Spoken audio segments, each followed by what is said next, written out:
OutlaWRadioNetwork.com. Because I think it's the best thing of its kind that's come along. And I hope you'll agree with me. It's honest, it's adult, it's realistic.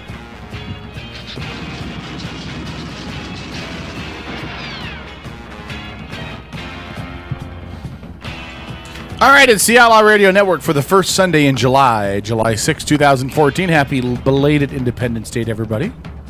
Independence Day. Such a great word.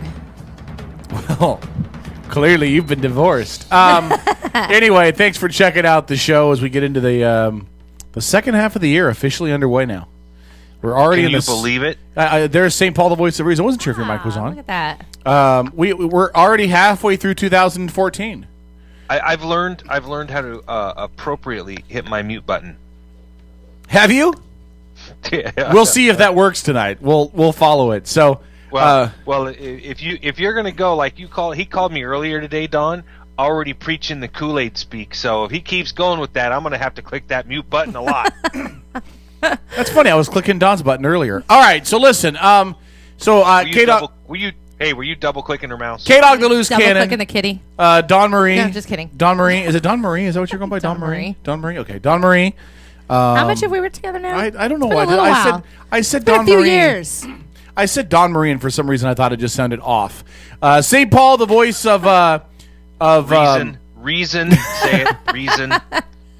Estrogen is broadcasting live from the St. Paul compound in the middle of nowhere. I'm surprised you have video where you're at. I'm surprised your internet will hold that. Do you want me to turn the video off? I told you, thanks to Caleb, our tech genius, he helped me get it up right. It's not running perfect, but it's running a lot better. Hold on, what did I do? Yeah, what did he do? I mentioned during the break that you gave him credit for saving him. He was like, I didn't even do anything. I just told you to call the phone company.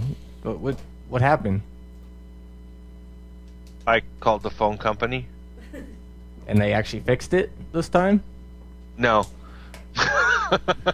Then you gave me more help, Caleb, on telling me things to look for, and they're still going to come out this week, but it basically, look, I gave you credit, okay? Yeah, I'm just curious what you actually did.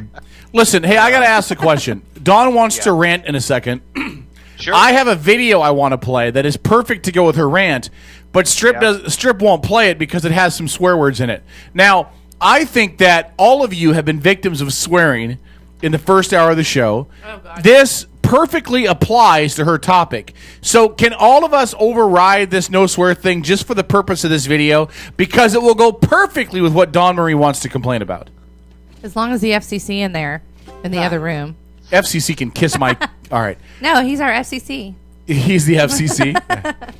All right. So before we get into our topics, Paul, and you and I have many.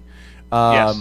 But before we get into that, I want to give Dawn Marie, who's been off the show for the last couple weeks, she's been moving. Now, did you move closer to town, or did you do a St. Paul and move to the boonies in the middle of nowhere? No, I actually moved closer. Well, I moved closer to Bremerton, essentially, but I didn't really move closer into town. I moved from the Mullinex area out to the McCormick Woods area.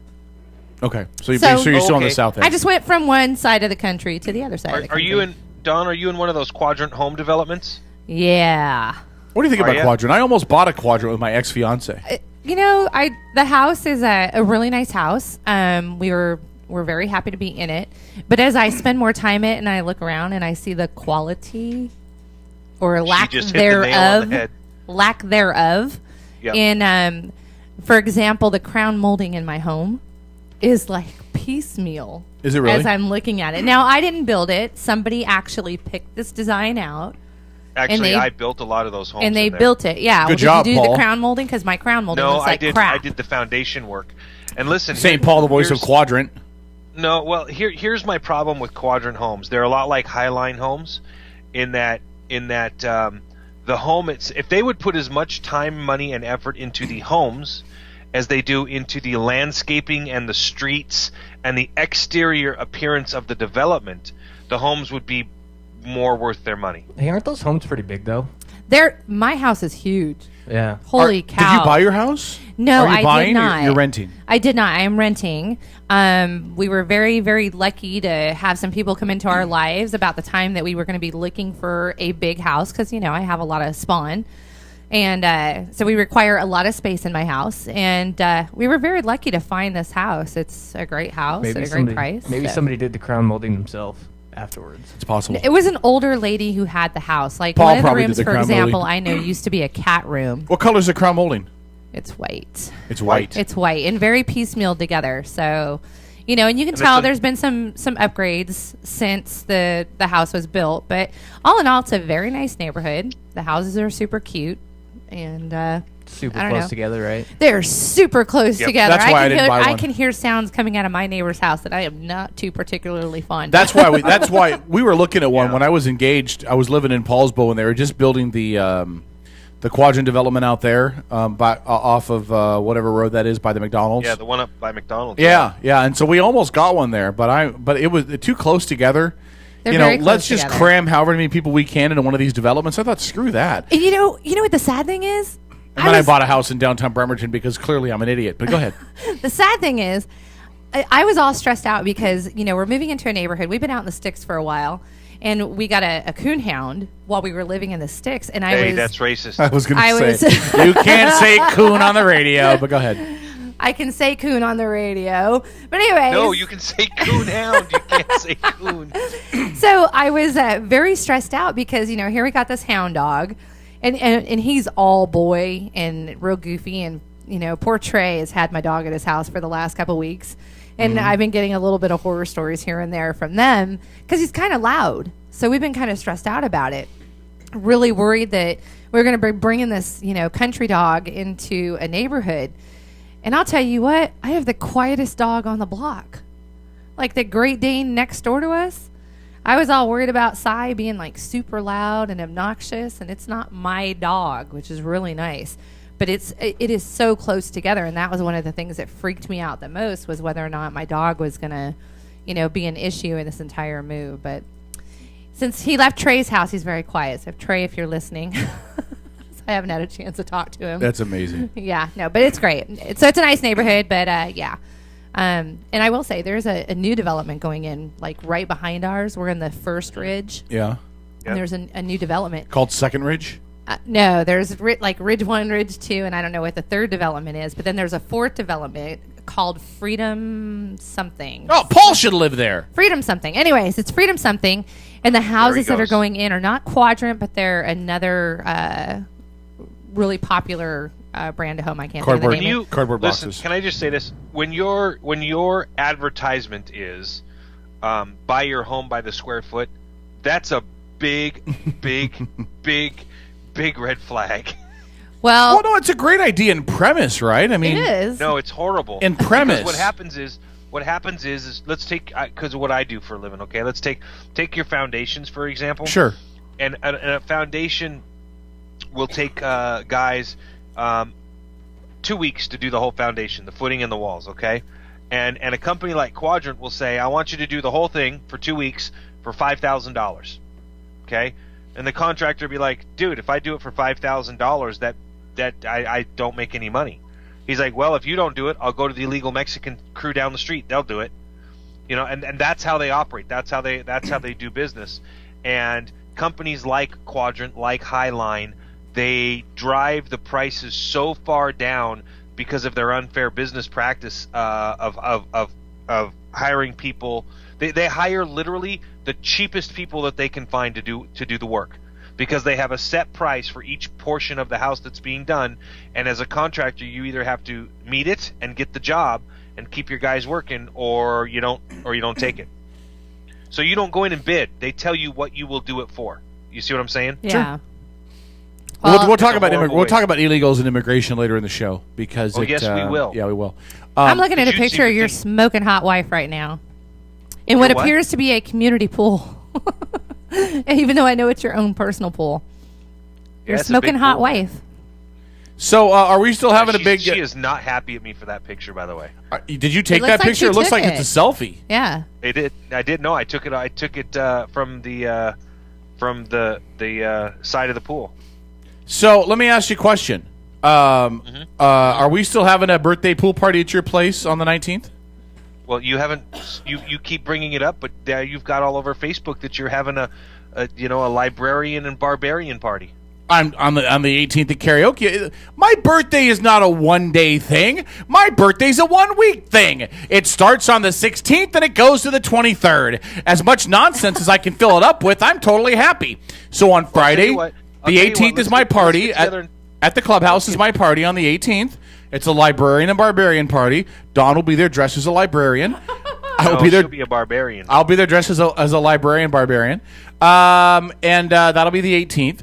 And then during the day of the 19th, we're all going to come crash at your house and make hate and discontent, and I'm going to belly flop in your pool a couple times. And then the 19th will be more karaoke. And then the 20th, I'll go to church and ask for forgiveness for the first half of the week.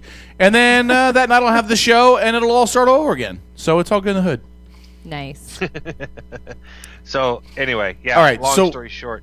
So rant, Dawn. You have a rant. So my rant is Wave Cable.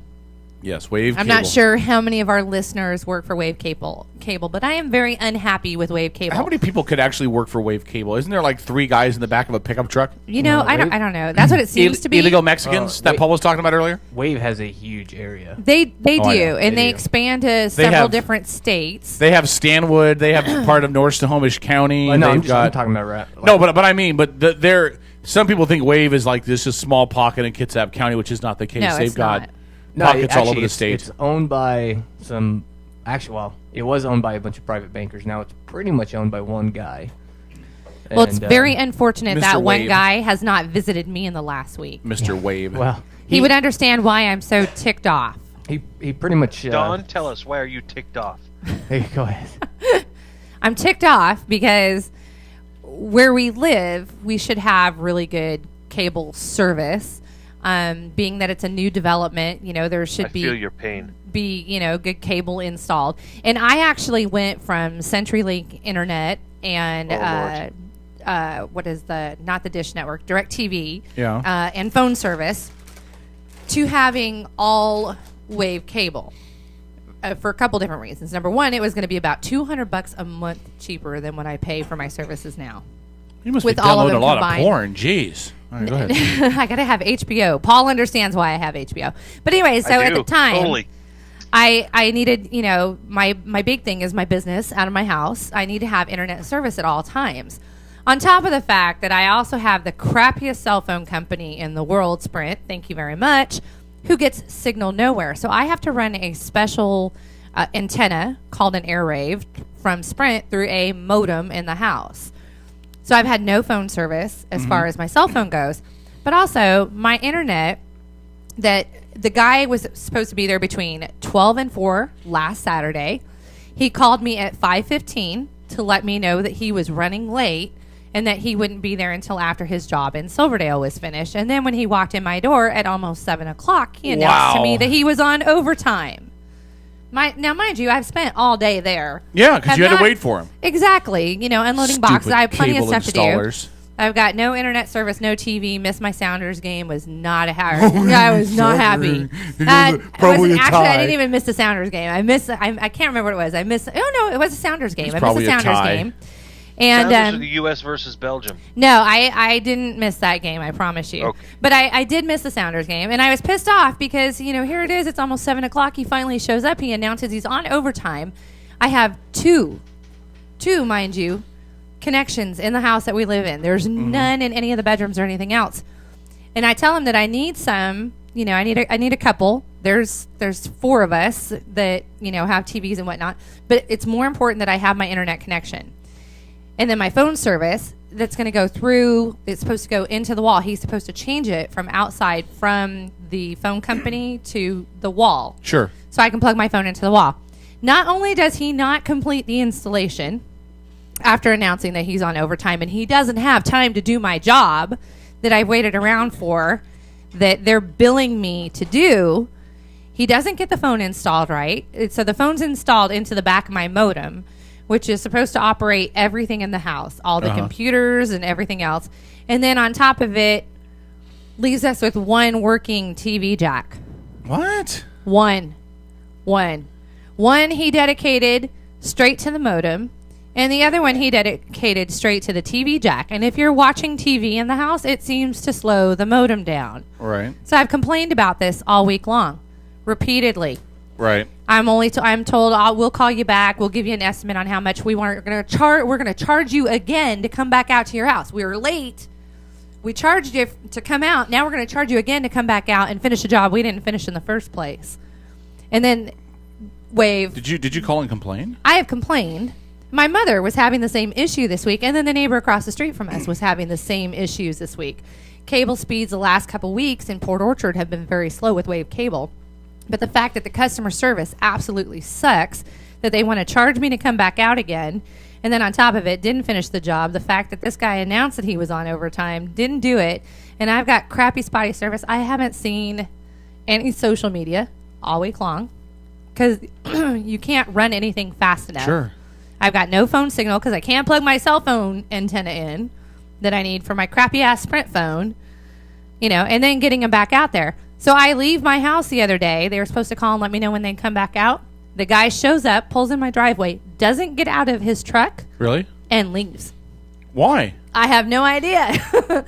I can't figure it out. So I'm very unhappy with Wave Cable because that is what Port Orchard is reliant upon. Right, Caleb? So wait, he showed back up to your house? Somebody showed up to your house? Yeah, he showed up to my house. Like, what, at the second time? He showed up there. I didn't even know. My daughter says, "Hey, Mom, was Wave Cable supposed to come out today?" And I said, "Well, they're supposed to call me before they come out." And she says, "Well, they pulled in the driveway. They sat there for like 5 minutes, and then they left." And I was gone. Yeah, it's tough to say. He could have just been lost or something, too. So I don't know. But then he was back out at my neighbor's house, or there was a cable guy at my neighbor's house literally across the street. And so I thought I'd go outside and say something to the guy, see Sure. if he could come over and check things out. Nope, he doesn't have a work order for it. Yeah, It's a bunch of crap. The way corporate works with cable companies, phone companies, if you go ask a cable guy or phone installer or anybody to come over and do work, you're going to get the same answer every time. No, that's not true. Yeah, That's pretty not, much. I had a guy from Comcast that Unless was across the street. they don't have like a whole lot going on, I gave him some free fireworks. they don't have time to. I gave him do some it. free fireworks to coerce him. Ray, you bribed him. Damn right. Damn right. You got to know where it's buttered. Can you play the video? Do you have the video? Yeah, I got it. Okay. I think this video sums up. I don't know if you've seen it, Dawn. Probably not. This video sums up everything I've ever felt about cable companies. Comcast, Wave Cable, DirecTV, any of them. This video sums it up perfectly. Strip whenever you're ready. Parental warning, there are some bad words in this, but it gets the point across. Yeah, hold on. Okay. Coming up after the break, by the way, we are going to leap into a conversation about the Obama administration and their economic policies. Paul and I had a great conversation earlier, and we'll get into it because I think it'll be a very spirited discussion that we have. Spirited. Nice way to put that. Yeah, I think so. All right. So are you ready, Strip? All right. So here's the video. Again, this explains everything I've ever felt about cable companies. Hi, we're your local high-speed internet and cable provider. Are you looking for a fast, reliable internet connection? A large selection of your favorite HD TV channels with 24/7 access to the best customer support technicians, all at a fair price? Fuck you. You'll take what we give you. You'll have the option of choosing from several of our completely unwarranted rip-offs, including internet speeds up to 200 times slower than Korea at twice the price, TV packages with over 500 channels, 90% of which you can view, and we guarantee a plethora of hidden fees. Then, our barely trained technicians will come to install your services somewhere between the hours of 8 a.m. and 10 p.m. Knock once while you're in the shower, and promptly leave. And once we do finally get your service up and running, it'll be down and limping within 3 hours. Indefinitely. Why, you ask? Simple. We are part of what is called an oligopoly. It's like a monopoly, only legal. See, in closed-door meetings with 4 or 5 of the other major providers, we've secretly agreed not to have differing prices, allowing us to completely eliminate any competition and collectively raise our prices to optimum cockbag levels. Because we here at your local high-speed internet and cable provider don't believe in customer satisfaction. We believe in money. Pools of money. Looking for a better deal? You can all gobble down our balls. You're paying for it. Your local high-speed internet and cable provider. You won't like it, and there's no other option. So anyway, I believe that is the best explanation of how I feel about the cable companies. Paul, were you able to hear that? You know what? I muted it and said goodbye to my wife who was leaving for work. Well, I'm glad you're a part of the show. Oh, let's we got It was break. most excellent. I actually appreciated it. Well, it seemed like it was taking forever for it to load on this end, so I thought you might have been having some problems. Huh? What? I don't know what you're talking about. I wasn't hearing anything for a long time on this end, so. All right, we're going to take a break. We come back, we'll get into a conversation that clearly will have Paul's attention. Because Paul and I are going to go rounds, and by the time I'm done, Paul will say, K-Dog, you are correct. Oh, it's true. It's damn true. Dawn Marie, St. Paul, the voice of reason. Also in the next half hour, we're going to bring Des in for the conversation as she's here for her last show ever. I'm so sad. Your mic's not even on. Don't even talk in your So- mic. We'll so turn we're it on on at the the break. guys. Yeah. Stick around. Outlaw Radio Network. We're back after this.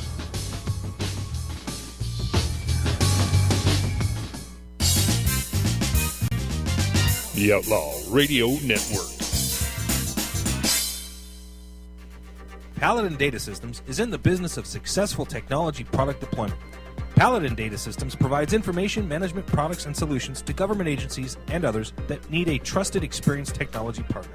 Paladin's core philosophy is simple: do right, do our best, and treat others the way we would like to be treated. Paladin Data Systems is also a proud sponsor of the Habitat for Humanity of Kitsap County. Find out more about Paladin Data Systems online at paladindata.com. Paladin Data Systems. Innovation, integrity, results. Bremerton Bar and Grill is your new neighborhood bar and grill. At Bremerton Bar and Grill, they're an American-style, family-friendly restaurant that offers spectacular outdoor dining, happy hours twice a day, 18 draft beers, award-winning menus, and fast, friendly service. Need space for a private party? Reserve the Brad Johnson Private Dining Room and dine in a real bank vault. Bremerton Bar and Grill, 190 Pacific Avenue, right across the street from the ferry terminal in downtown Bremerton.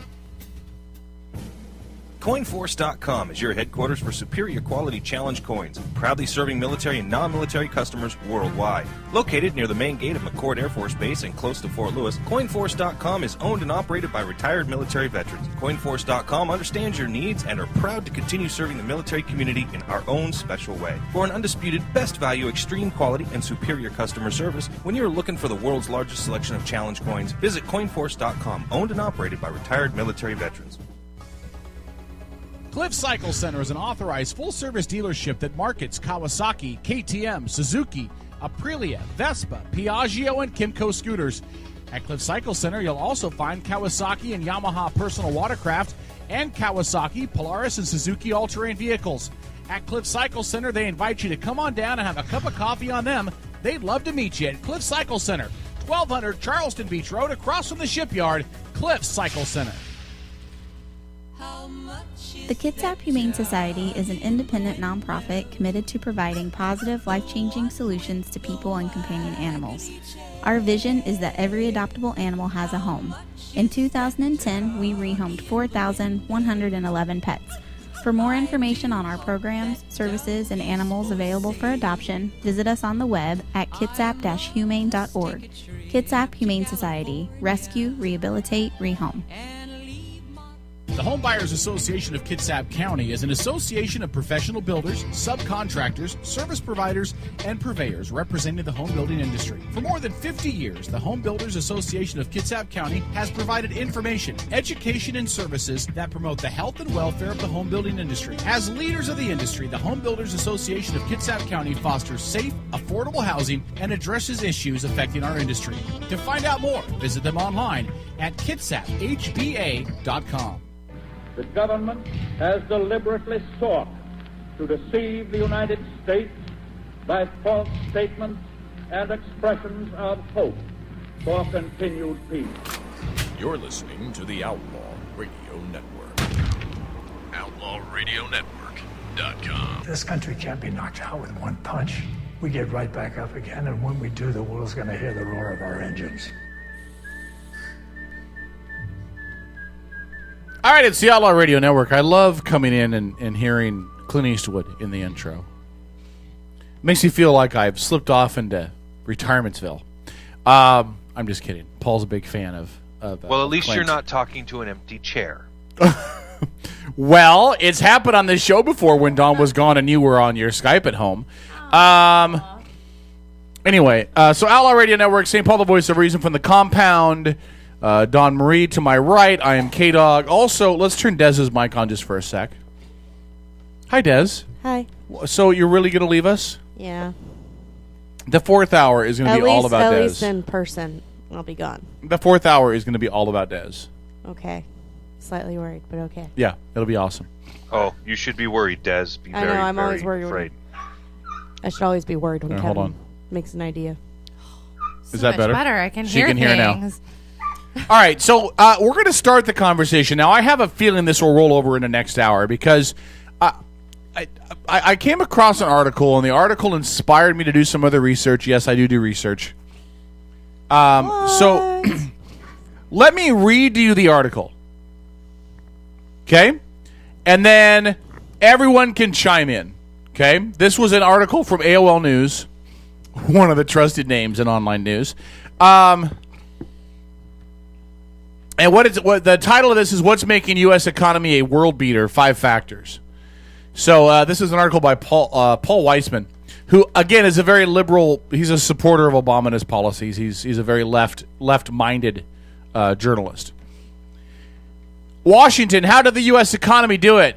Europe is floundering. China faces slower growth. Japan is struggling to sustain tentative gains. Yet the U.S. job market is humming, and the pace of economic growth is steadily rising. 5 full years after a devastating recession officially ended, the economy is finally showing the vigor that Americans have long awaited. Last month, employers added 288,000 jobs and helped reduce the unemployment rate to 6.1%, the lowest since September of 2008. June capped a 5-month stretch of 200,000 plus job gains, the first in nearly 15 years. After having shrunk at a 2.9% annual rate from January through March, largely because of a brutal winter, the U.S. economy is expected to grow at a healthy 3% pace the rest of the year.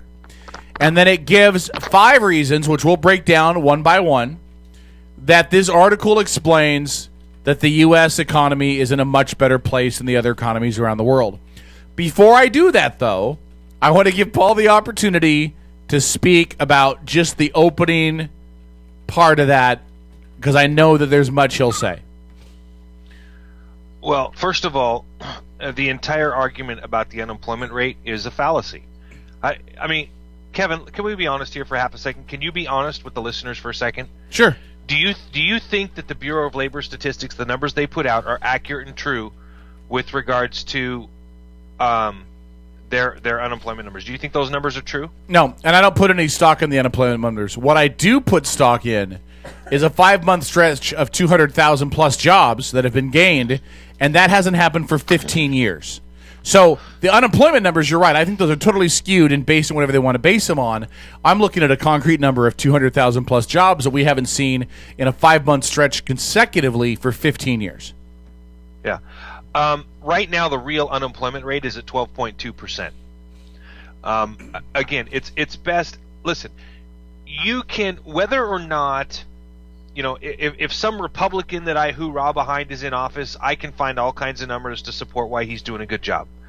I can find all kinds of numbers to support why Barack Obama's doing a good job or why he's not doing a good job, and so can you. Again, this entire article, and as you continue to read it, I think the people will understand. It's an article to placate the Kool-Aid drinkers, the people who they want to hear the good news. They want to be told that their guy is doing all this great stuff. Okay, I'm sorry, but the reality is, on the bottom of the food chain, the hardworking people of this country that are out there, it's just not. It's not happening. 288,000 jobs. Okay, first of all, at the rate that we've hemorrhaged jobs over the last 10 years, 288,000. You're up there raising your pom poms, cheering for the guy, Kevin. It's because it's like when you're in massive pain, okay, and suddenly when the pain subsides a little bit, you go, oh my gosh, I'm healed, I'm cured, because the absence of pain becomes euphoric. So now you're in a situation where you have a country which is regaining some jobs. And when I say some, I mean just a few, honestly. It's not enough to make a difference. Because what you're talking, again, the real unemployment rate is 12.2%. Sure. It's not 6.2, 6.1. It's nothing of the sort. And again, explain to the listeners the difference. Right. Because I know it, but I don't know if all the listeners do. Sure. And you do it. And listen, I'm not saying this to knock on you. You're the one that brought the article up because you've made it very clear in the past many times. You absolutely know what the real unemployment numbers are and you know what they mean. So let me explain what they mean. The real unemployment numbers are numbers that include the numbers of people who are no longer – when you look at unemployment numbers by the Bureau of Labor Statistics, the only person that number includes are people that get a check each week for unemployment. Right. Okay? If you are not out getting a check because you either fell off the rolls or for one reason or another you were unable to qualify for unemployment, or as they are now doing more and more frequently, finding excuses and reasons to go back after people for unemployment that they've paid in and then gotten rightfully, then they've said, oh, you know what, hey, you filled out a piece of paper wrong a year and a half ago, you need to now pay us back every penny you've made. They're doing that a lot. It's becoming scandalous. Right. All of those people are not counted. So only people that are getting an unemployment check are counted into those numbers. And again, you want to know what real economic indicators are? Real economic indicators in the housing industry are what kind of how much new construction is going on. How many new footings and foundations are you pouring? That's in the construction. That's in the building industry. In some of the other industries, some of the other indicators, if you will. For those of you that are listening that are environmentalists, you go out into the Puget Sound, we have what are called indicator species. These are pipefish, tubefish, nudibranchs, starfish, other animals that are in a position in the ecosystem that they are most affected by everything from overfishing and overharvesting to pollutants. As these animals begin to disappear, that tells us there's a problem within the ecosystem. There are many other economic indicators that can tell us what is good and what is bad and what's going on and what is right and what is wrong. Now, as I've said to you, Kevin, no president can be responsible for an economic recovery, in my opinion. Mm-hmm. Many share my opinion. No president can be solely responsible for an economic collapse. That is my opinion.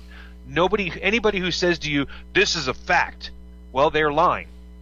Because everything with regards to economics is an opinion.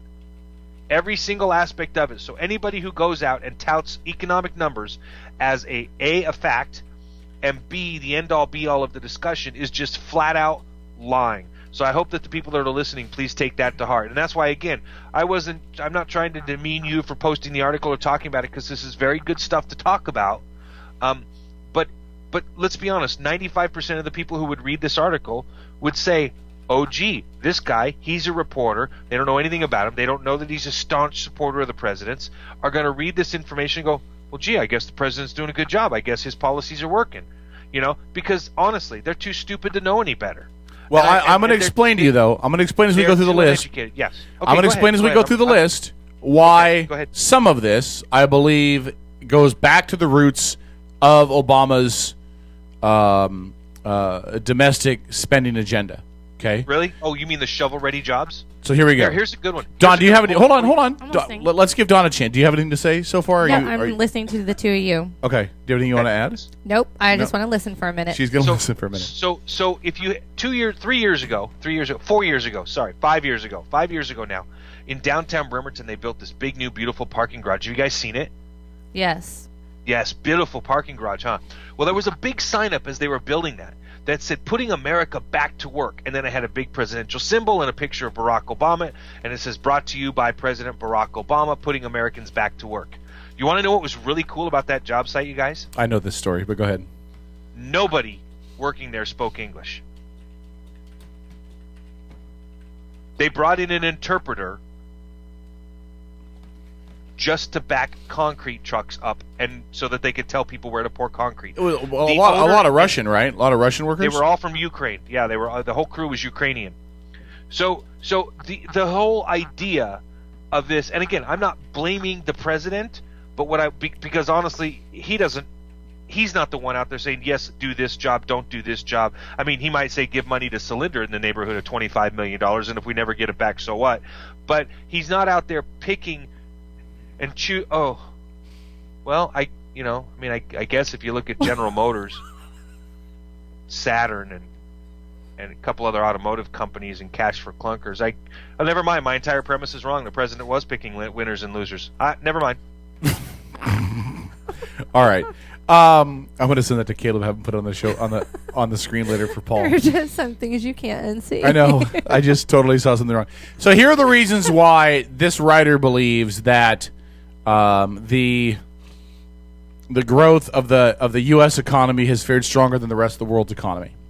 And I'm just going to read part of the explanation. Then I will say why I think it does or does not apply to Obama's policies, and then you can tell me how much of an idiot I am. So here we go. Well, you're first of all, before we go any further, you're not an idiot for reading an article. No, for believing what I believe. You're an idiot for believing it. Here we go. 5, an aggressive central bank. The Federal Reserve acted sooner and more aggressively than other central banks, keeping rates low. This was according to Bernard Bumol, the chief global economist at the Economic Outlook Group. December of 2008, the Fed slashed short-term interest rates to near zero, has kept them there. Ultra-low loan rates have made it easier for individuals and businesses to borrow and spend. The Fed also launched 3 bond-buying programs meant to reduce long-term rates. By contrast, the European Central Bank was slower to respond to signs of economic distress. The Federal Reserve, is that not just an outreach of who Obama has in place? No, not even close. The Federal Reserve has nothing to do with the president. The Federal Reserve is completely independent, autonomous. It's on its own. Okay, yeah, and I didn't know that was. I honestly didn't know. That's why I wanted an explanation of that. Okay, so none of that will go to Obama. Would you agree though that we handled it better than the European central banks did? We caused it. It's not that we handled it better. It's that we had more time to deal with it. Remember, this entire financial crisis, the tipping point. Now, I'm not saying this is what caused it all, but the tipping point, what sent it over the edge, countries like Greece and others, what sent them into their downward spiral that they are in now, was that our financial institutions, Goldman Sachs and others, were taking bad home loans, right? Loans that came as a result of, and again, you can do the research and look it up. President Bill Clinton deregulated the banks when it came to home loans and pushed the banks. And Newt Gingrich was also partially responsible for this. They pushed the banks to provide home loans for low-income people that they knew could not afford to pay for them. So over the last 20 years, okay, banks were in a position where they were loaning money. They were called liar's loans. Look them up. They were loaning money to people they knew could not afford to pay these loans back. And they were taking all of these bad loans and bundling them together and selling them as positive AAA investments, because they were taking bad loans and packaging them with good home loans and selling these big, like 2,000, 3,000, 4,000 home loans. Well, you package 3,000, 4,000 home loans and 1,000 of them are bad. That just made your $50 billion investment tank. Well, guess who was buying these investment packages? IRAs, retirement funds. Right. Okay? From other countries. Unions were buying these. Okay?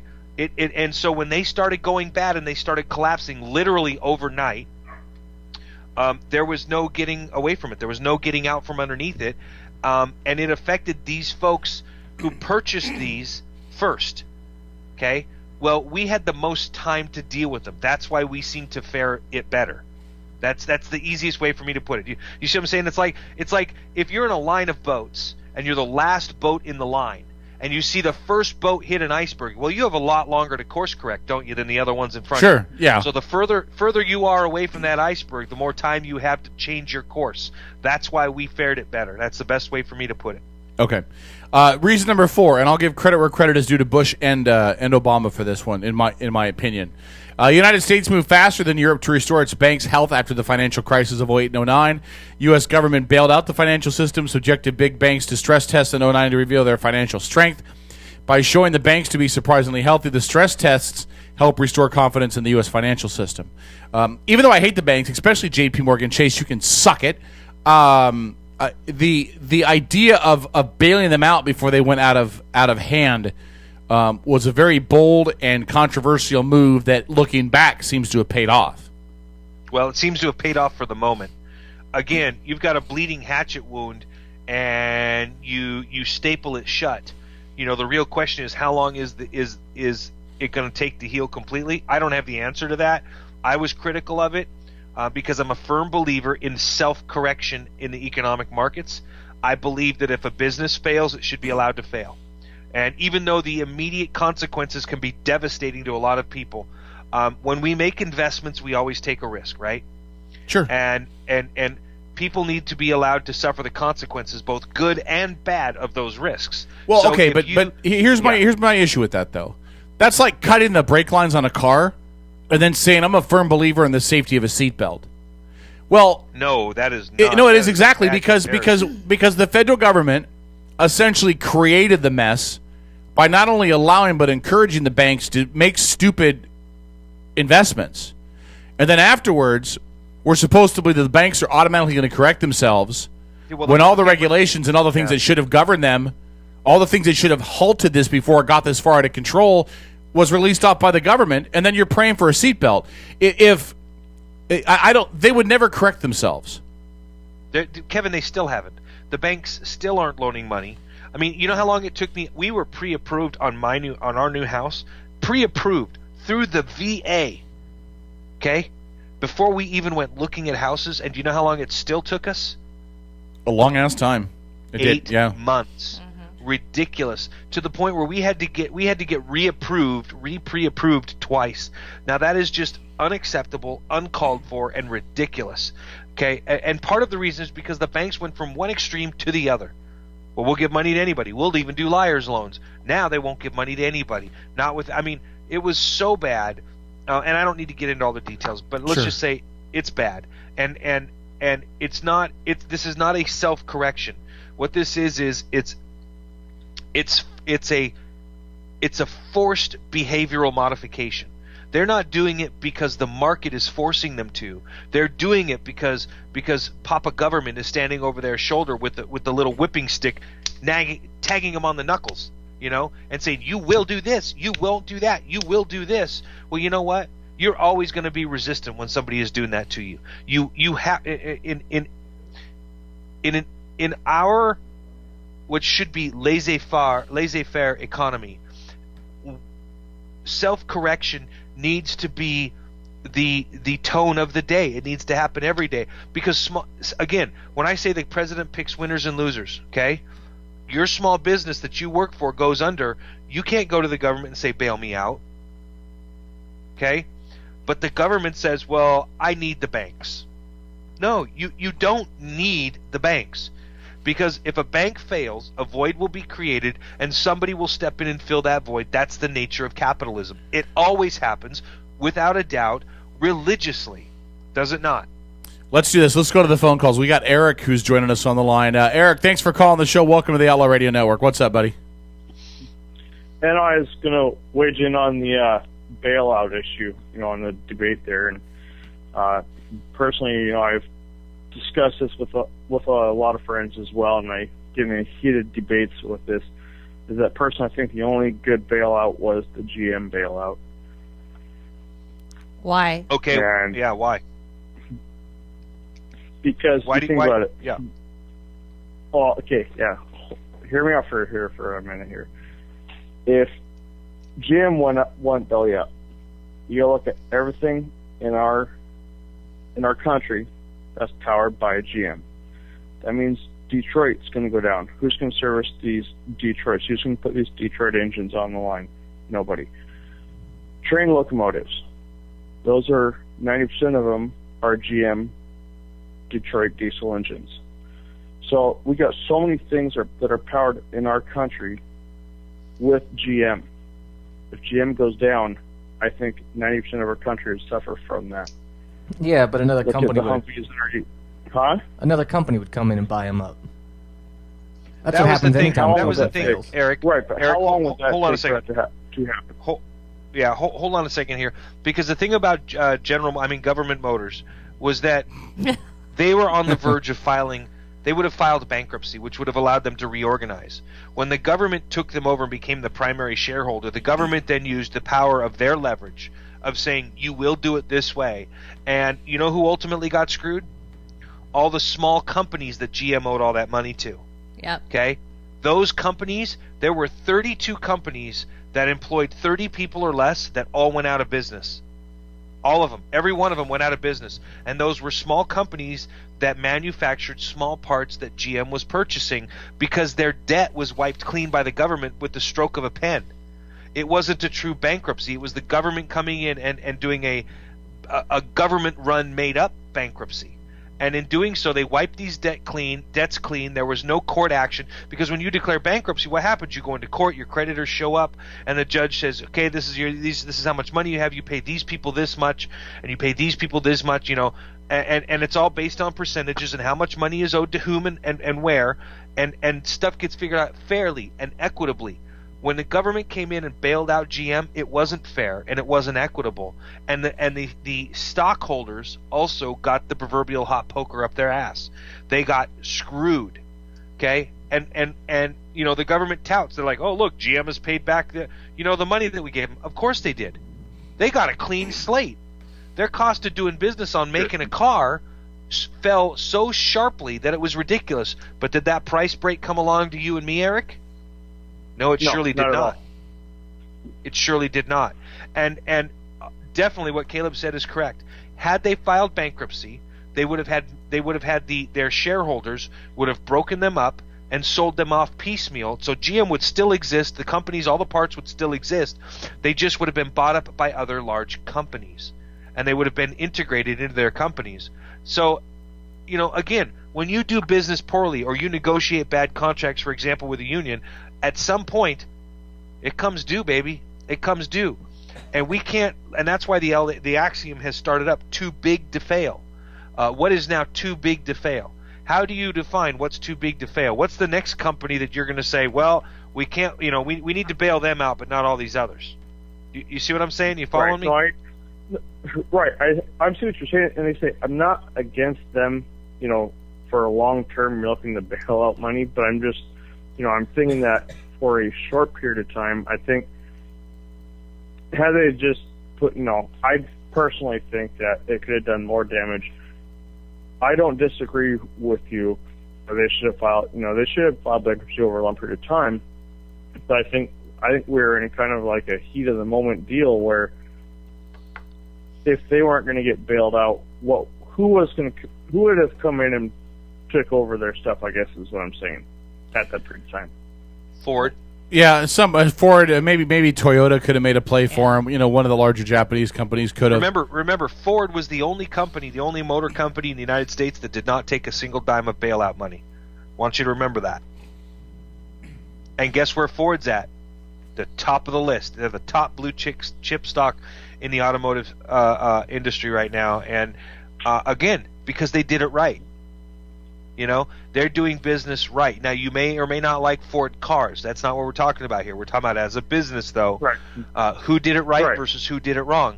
Should the people that do it wrong and get the huge balloon payouts for their executives, should they get bailed out for? Should they get the taxpayers to bail them out for screwing up and not doing a good job?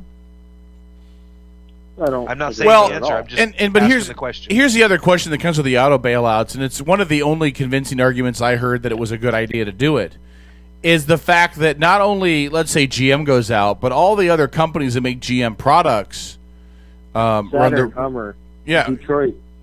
Well, not even just Detroit, but now, but if you think about GM dealerships, Detroit's already gone. Detroit is like like Pompeii. It's just waiting for a volcano to cover it. Hold on. I know exactly where Kevin's going. Yeah. No, I'm talking about Detroit Internationals. I'm talking about.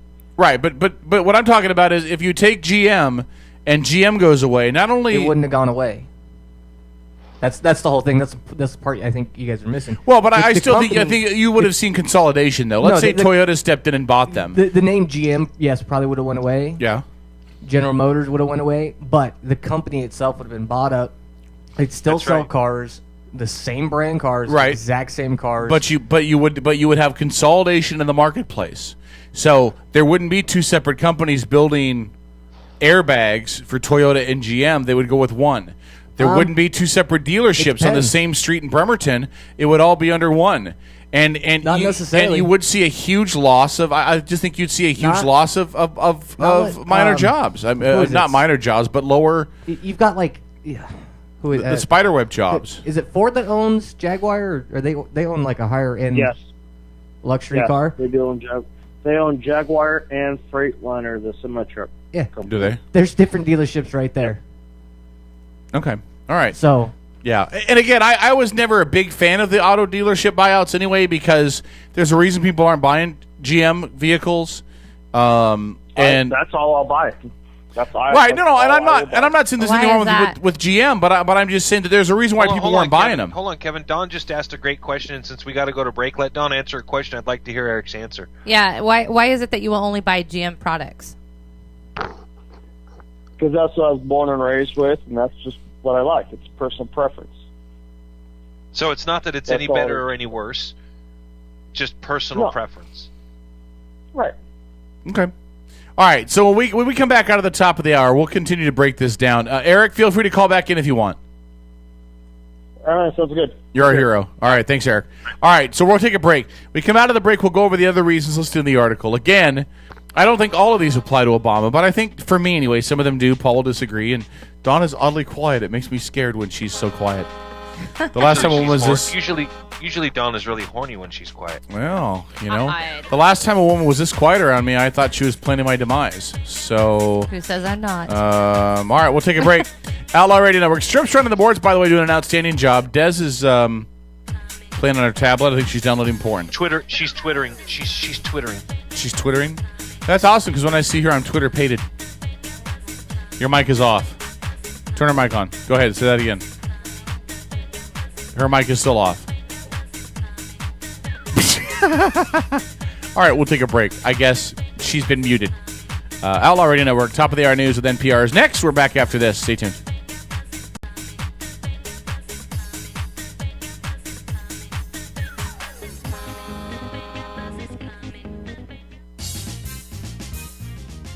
The Outlaw Radio Network. From NPR News in Washington, I'm Louise Schiavone. Israel says it has several Jewish suspects in custody in connection with the killing of a Palestinian teenager. The death of Mohammed Abu Qadir set off clashes between Israelis and Palestinians. In Tel Aviv, correspondent Daniel Estrin tells us how Israeli police say they tracked down the people they now have in custody. Police located a car used by the suspects in the killing and kidnapping and killing. He said that police learned that there was an attempted kidnapping the previous day of a child in the same neighborhood, and that police concluded that those two incidents were linked. Correspondent Daniel Estrin in Tel Aviv. The 16-year-old victim was abducted last week, and his charred body was found a short while later in what Palestinians charge was a revenge killing for the earlier deaths of 3 Israeli teens. Officials in Afghanistan say they will release preliminary results from last month's presidential runoff election tomorrow. Candidates argue they shouldn't be released while fraud investigations continue. A lot of the debate being waged online, prompting the government to consider a ban on Facebook. But as NPR's Sean Carberry reports, the proposal was short-lived. As soon as reports emerged that Afghanistan's National Security Council was considering the social media ban, Afghans began posting information on how to get around it. However, the president's office says the council decided against the ban and is calling on Afghan youth to use Facebook responsibly. The United Nations previously issued a warning for Afghans to tone down the hostile rhetoric on social media.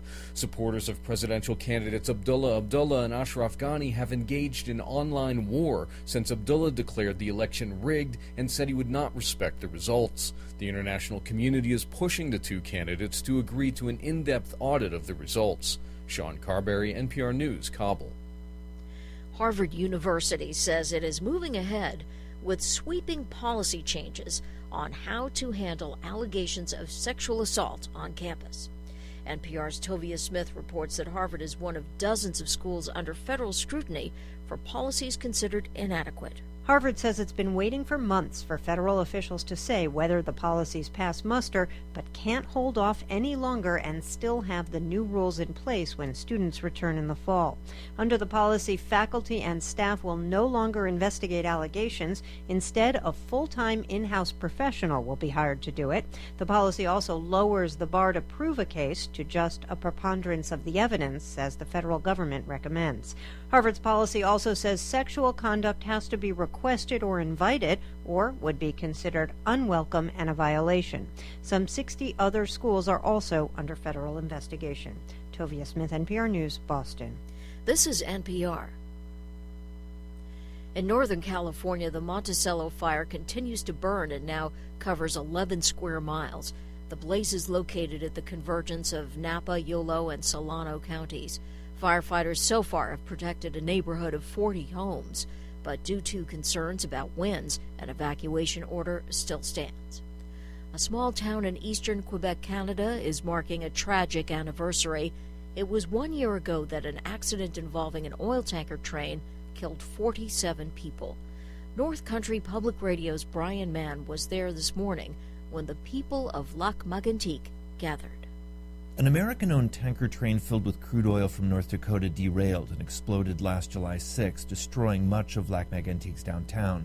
Andre Laflamme, a paramedic who helped rescue survivors, says this year has been painful. I guess it was tough. People held together, but I guess the town has done a lot. It's changed a lot here, and it will take time, you know. Local families here held a massive remembrance this morning. Meanwhile, there are debates underway in Canada's capital and in Washington, D.C. over rail tanker safety regulations designed to prevent similar accidents in the future. For NPR News, I'm Brian Mann in Lac Mégantic, Quebec. Vacationers are returning to the Outer Banks of North Carolina following a heavy hit by Hurricane Arthur. With winds of nearly 100 miles an hour, State Highway 12 has been repaired along with dozens of utility poles on Ocracoke Island. I'm Louise Schiavone, NPR News, Washington. Paladin Data Systems is in the business of successful technology product deployment. Paladin Data Systems provides information management products and solutions to government agencies and others that need a trusted, experienced technology partner. Paladin's core philosophy is simple: do right, do our best, and treat others the way we would like to be treated. Paladin Data Systems is also a proud sponsor of the Habitat for Humanity of Kitsap County. Find out more about Paladin Data Systems online at paladindata.com. Paladin Data Systems. Innovation, integrity, results. Bremerton Bar and Grill is your new neighborhood bar and grill. At Bremerton Bar and Grill, they're an American-style, family-friendly restaurant that offers spectacular outdoor dining, happy hours twice a day, 18 draft beers, award-winning menus, and fast, friendly service. Need space for a private party? Reserve the Brad Johnson Private Dining Room and dine in a real bank vault. Bremerton Bar and Grill, 190 Pacific Avenue, right across the street from the ferry terminal in downtown Bremerton. Coinforce.com is your headquarters for superior quality challenge coins, proudly serving military and non-military customers worldwide. Located near the main gate of McCord Air Force Base and close to Fort Lewis, Coinforce.com is owned and operated by retired military veterans. Coinforce.com understands your needs and are proud to continue serving the military community in our own special way. For an undisputed best value, extreme quality, and superior customer service, when you're looking for the world's largest selection of challenge coins, visit Coinforce.com, owned and operated by retired military veterans. Shepherds we shall be, for thee, my Lord, for thee. Our help send forth from thy hand. O Lord, quickly carry out thy command. We shall flow ever forth to thee, and teeming with souls shall it ever be. In nomine Patri, et Filii, Spiritus Sancti. I'll catch you on. I'll catch you on. I'll catch you on the flip side. Flip side. You're listening to the Outlaw Radio Network.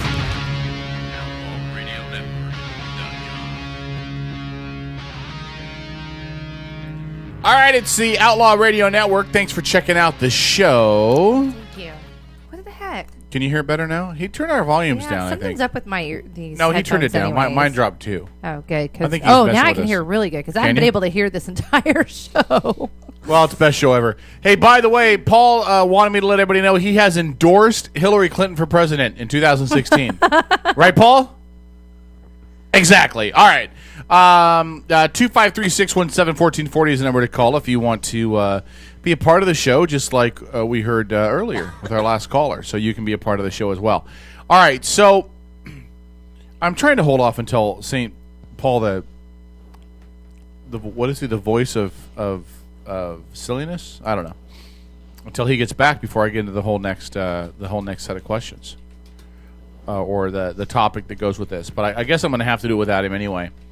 And then he can play catch-up.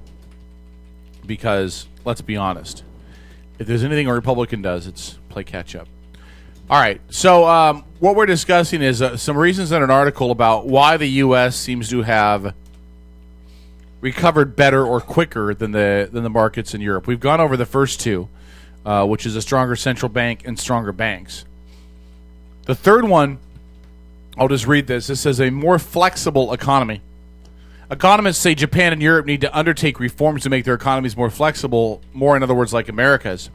Europe needs to lift wage restrictions and prevent employees from cutting pay rather than eliminating jobs when times are bad.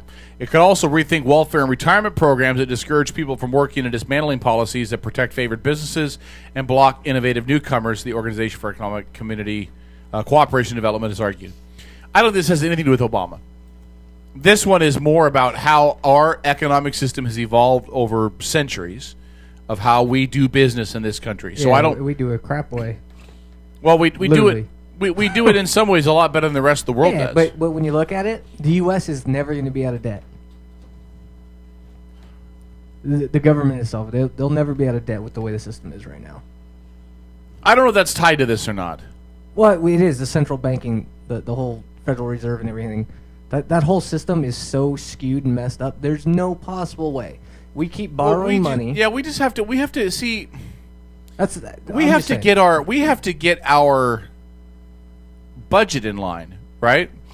So, like in your house, if you're bringing in $2,000 a month, you can't spend $3,000 a month on your expenses. It just doesn't work that way. Yeah, well, yeah, okay. So if they cut spending in half on the government level, then yes, maybe we could get past all the interest that we owe the Federal Reserve and get all the money back to them. But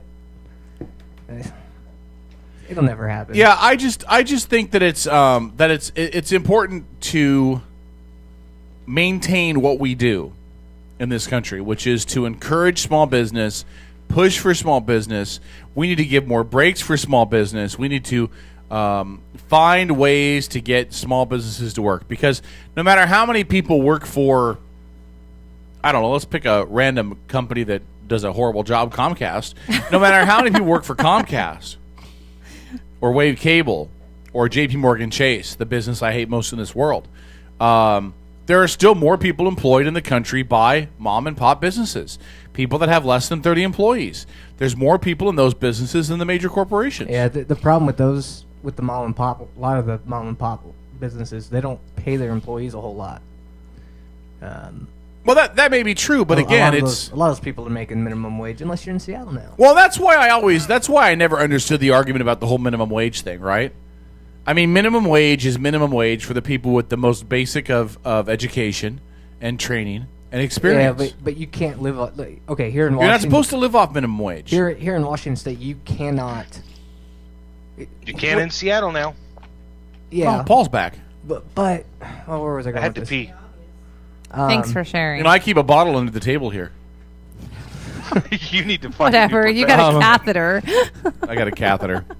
Hey, those hurt. But no, Paul, we were reading number 3, which is just a more flexible economy. That I'll read one blurb here really quick for you. Europe needs to lift wage restrictions that prevent employers from cutting pay rather than eliminating jobs when times are bad. It could also rethink welfare and retirement programs that discourage people from working and dismantle policies that protect favored businesses and block innovative newcomers. I don't believe this part of this has anything to do with our current administration or the last one or the last one. This is how the U.S. economy has evolved over hundreds of years. And the key out of this is we should just continue doing what we've always done, which is to encourage startups, encourage small business, encourage new ideas. But I don't think this has anything with Obama at all. No, I agree with you, Kevin. Okay, I agree with you. Fair enough. So we yeah, won't. neither good nor it's neutral. It just has nothing. Yeah, I agree with you. Now, this one I believe does have a lot to do with Obama and with House Democrats because, House and Senate Democrats, because Republicans would do the exact opposite. The number 2 reason why they've said the U.S. has fared better is less budget cutting. According to the article, weighed down by debt, many European countries took an axe to swelling budget deficits. They slashed pension benefits, raised taxes, and cut civil servants' wages. The cuts devastated several European economies, Greece. They led to 27% unemployment in Greece, 14% in Portugal, 25% in Spain. The United States has done some budget cutting too and raised taxes, but U.S. austerity hasn't been anywhere near as harsh. There hasn't been any austerity here in this country. In fact, the closest thing to austerity you could point to would be to say that the federal workers got a day off. We actually had like 2. No, I mean like the 4-day work week deal. Oh yeah, for the furloughs, yeah. Yeah. So I mean that is the closest thing to austerity measures that this country has taken. And why have we been able to do that? Well, because quite frankly, we have a much different work ethic in this country. Here we work 5 days a week, if not more, 40 hours a week, 1 hour for lunch. You go to a country like France or Greece, where they'll work 2 to 3 hours in the morning, take a 2 to 3 hour lunch break and a nap, and then they'll go back to work for 2 to 3 hours. That's their work day. It's just a completely different mindset in this country. So our workers are much more productive. But is there any truth to the idea that because we did less budget cutting, because we didn't slash federal offices, federal programs, all that stuff, to the extent that the other countries did, is there any truth to the idea that that's part of the reason we're not worse off is because we kept that money in the system and it helped fuel the economy, et cetera, et cetera, et cetera? Are you telling me we got to spend money to keep from going broke? Yes, that's what I'm telling you. No, Joe Biden, that's not the truth. No, look, again, Americans are smart with their money. They're not stupid with their money. We don't look for Americans typically, unless of course they're living in New Orleans, don't look for a handout. Americans want to earn their dollar. Some Americans want to earn their dollar. I don't agree though at all. Though you're right. I don't agree though because let's say that you decided we're going to get rid of 100,000 federal employees. We got to cut the rolls of our federal workforce. So we're getting rid of the IRS. Okay, let's go. Now we're talking. Hey guys, by the way, I just want to put this out there for the IRS. I lost all my financial records, so. And you destroyed your hard drive, and you will refuse to testify when subpoenaed? Exactly. Well, first of all, nobody in the IRS is refusing to testify when subpoenaed. Oh no, I'll test. There's one person who's no longer with the IRS who's refusing to testify when subpoenaed. She still was refusing to testify when she was subpoenaed. And funny, she's not with the IRS anymore, is she? Yes, she is. She's still being paid by the IRS. I don't know the answer to that. I'll take your word for it. I just don't know the answer to that. All right, back to this. Okay. Sorry for getting off topic. No, it's okay. It's okay. I don't agree at all. Let's say you cut 100,000 people out of the federal workforce. Yeah. Okay, and you put them all back into the civilian workforce. Into the civilian workforce. There's nowhere for them to go. So not only do you put 100,000 people back in the civilian workforce with nowhere for them to go because the civilian workforce isn't that huge, but you're also taking all of that money that's paid to those 100,000 federal employees and taking that out of the system, and it will start a cyclical downtrend. I mean, it will filter down to where those people shop. And in certain communities where you have a large percentage of federal employees, I don't know, Bremerton, it would trickle down and demolish the entire financial structure of the city because now they're not spending money at the coffee shop. They're not spending money at the hardware store. They're not spending money where Trojo works because there's no money to be spent.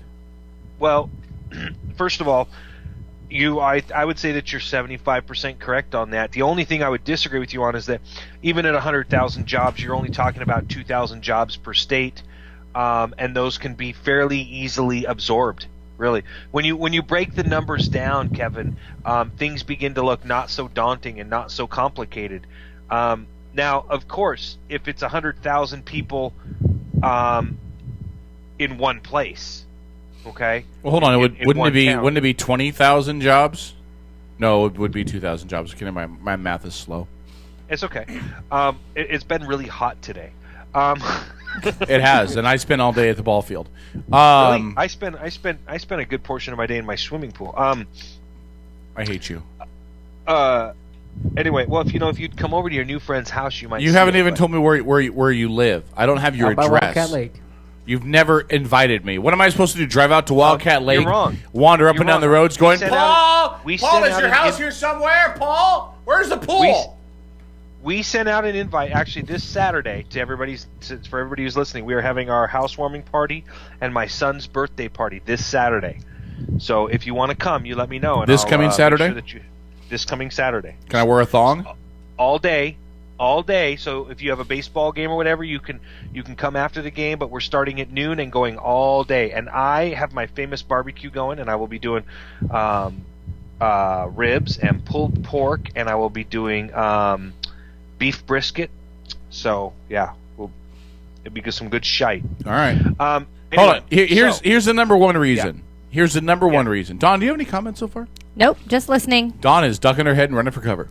First of all, Don, it's important that if you're going to be successful in radio, darling, you have to have an opinion. And in my case, Oh, I have an opinion. Yes, no, but a real one. You have to. You're such a dick. I'm kidding, Don. Paul, I love you. Paul. Really? Paul. Ouch. Paul. What? She's a woman. She needs our permission before she can have an opinion. And I'll smack the crap out of you, too. That's right. Here's the number one reason. And this Dawn's is one of the smartest women I know. Anyway, go ahead. And this. I believe that this one answer proves Republicans are full of horse crap. Okay. Okay? You're probably right. Okay? A roaring stock market. The Fed's easy money policies ignited a world-beating U.S. stock market rally. Over the past 5 years, U.S. stocks have easily outpaced shares in Europe, Japan, and Hong Kong. That was one of Bernanke's goals in lowering rates. He figured that misery fixed income rates would nudge investors into stock markets in search of higher returns. Higher stock prices would then make Americans feel more confident and more to be willing to spend, the so-called wealth effect. Most economists agree it's worked. Now, when I look at the facts... I don't disagree with that. When I look at the facts that the U.S. economy is seeing a stock market that this week, for the first time ever, peaked over 17,000. Ever. You can't tell me that the economic picture in this country is not better. Now, it's not fixed, but corporations are making bank. Hold on, Kevin. There's one fundamental fact that I don't. This has nothing to do with you. I'm just saying. Sure. There's one fundamental fact that you have to understand about the stock market. Okay. There is zero relevance to the stock market and how it performs, and the average individual on the street. Because the stock market, the Dow Jones Industrial Average, is made up of the top industrial companies in the nation. Now, you and I, if we were going to invest in the stock market, wouldn't even be buying those stocks, Kevin. Right. There's no money in it for us. Because these are stocks that are trading upwards of $50 to $75 per share on the low end. On the high end, $300 to $400 a share. And when you're talking about shares in the stock market that might return 0.5% to 1% per year for one share, why would you ever invest your money in that? You'd make better money putting your money in a savings account. Okay? So you have to buy literally millions and millions of dollars worth of shares in these companies to reap the benefits or to reap the profits. It's what you see in the Dow closing at 17,000. It's one of about 50 economic indicators. But it is not the sole indicator. It really tells you very, very little about the economic viability of this country. Okay, so you don't believe that the strength of the Dow is indicative of the strength of the nation's economy as a whole? No, not at all. In fact, it is a minor player in the overall strength of the nation's fiscal. Well, it's a very, very minor. It's like looking at one fish in your koi pond, if you will, and going, oh look, that one fish is really bright and beautiful, and he comes to the surface. Well, that doesn't tell you. That tells you very little about the entire health of the pond. Does that make sense? Sure. Okay. But we're not just seeing a stock market that is maintaining. We're seeing a stock market that's growing. No, you're just seeing a bubble. So you think this is just another bubble? It's time will tell. But no matter what, right now it is just a bubble. Okay, if in a year it could. Remember, we were up at 16,800, 16,900, crashed, and we're down around 12,000 for a while. That was just a bubble too. So it's only an issue of what's going on right at this particular. It's a snapshot. Okay. You know, I mean, imagine a guy with a camera following you around for one whole day, and he takes 4,000 photographs of you. Are you going to pull out one photograph, one random picture from during that day and say, this is me, this was my day? Doesn't really make a lot of sense, does it? No, but if I've got, listen, if out of his pictures there's a solid, consistent pattern of pictures of me peeping in Don Murray's window, we can establish I probably got a problem. Look, Kevin's holding a pregnancy test. It's got a plus symbol on it. No, but we're not talking about one day that got us above 17. We're talking about a steady pattern of growth. I don't think the U.S. economy is as horribly screwed as Kevin, the conservatives would. Brother, this is not a steady pattern of growth. Okay. That's what I'm trying to get ahead. The entire idea of the market is based on peaks and valleys. One day, 1 week, 1 month. Those are snapshots. Sure. You know, you want to talk about something that is. You want to talk about a serious pattern. Patterns are looked at in 6-month increments on the stock market. 1 day, 1 week, 1 month doesn't mean jack squat. You know what that means? It means a line that goes up a little higher than the ones around it. That's all it means on a graph. It literally means nothing in the grand scheme of things. If you walk into your bank tomorrow, let's call it Chase, and you say, God, to them, I hate Chase. Hey, I want to buy this. I want to buy this house. The stock closed at 17,000. Give me the money. They're going to go, piss off. You see what I'm saying? Who makes the money on the stock market? Well, people understand this. People make money in the stock market whether it goes up or down. If it goes up, certain people make money. If it goes down, certain people make money. You follow? Right, but who makes the money? The uber rich? Yes. Yeah. And shouldn't that, if you believe in trickle-down economics, shouldn't that filter down to everybody else? Yes. So then a good stock market is good for the economy if you believe in trickle-down, right? It's good for certain portions of the economy. Like I said, it is one of many economic indicators. All right. Because right now, remember, Kevin, over the last 5-6 years, since the economy tanked in 06, 07, okay, the uber wealthy and the uber rich are not putting their money back into the society. They're just not. They're not reinvesting in the people like they were before. And why is that? Because they still don't have faith in the system and in the people. So they're holding on to their money. Well, I don't believe. Listen, if this is going to be laid at the feet of somebody, okay, because the conservative base, Republicans in general, want to blast Obama that everything that's happened with regards to the economy is on his dime, and the economy is hosed, and the economy is screwed, and it's because of his horrible policies economically. I don't see that horrible financial picture that I'm being told. Now, I don't think we're there. I don't think we've grown enough. I think there's still too many people out of work. But I see consistent progress that the rest of the world isn't seeing.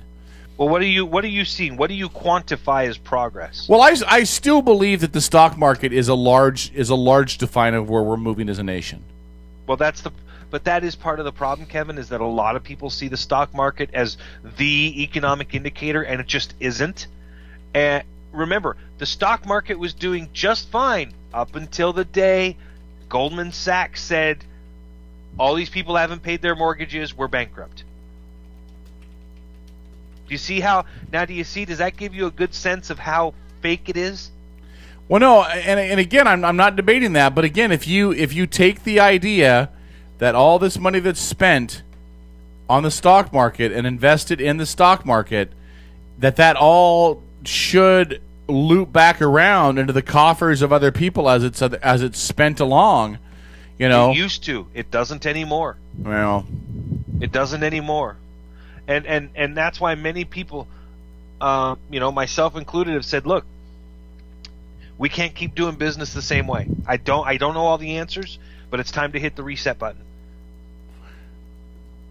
All right, Because you know what? When we broke get back it. from the system break, is when we get broken. back from the break, we're going to ask you what the reset button means. Oh, don't do that. I don't want to have people knocking on my door in the middle of the night with machine guns. We're going to ask you what the reset button means. The other thing we're going to talk about as we wrap up the conversation with Obama here in the next half hour is he told about Obama specifically. Because I don't think Obama has jack to say about immigration. Immigration should be handled by Congress. Congress should do something, and they're not going to. Republicans have made it clear that they're not going to pass anything until next year at the earliest. They want the borders closed first. They want the promises the president made.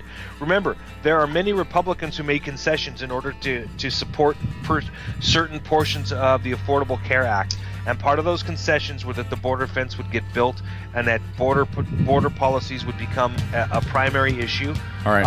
After the break, we got to go to break. But after the break, Obama said, "Sue me." We'll talk about that and what it means. Stay tuned, Outlaw Radio Network. Hey, shot.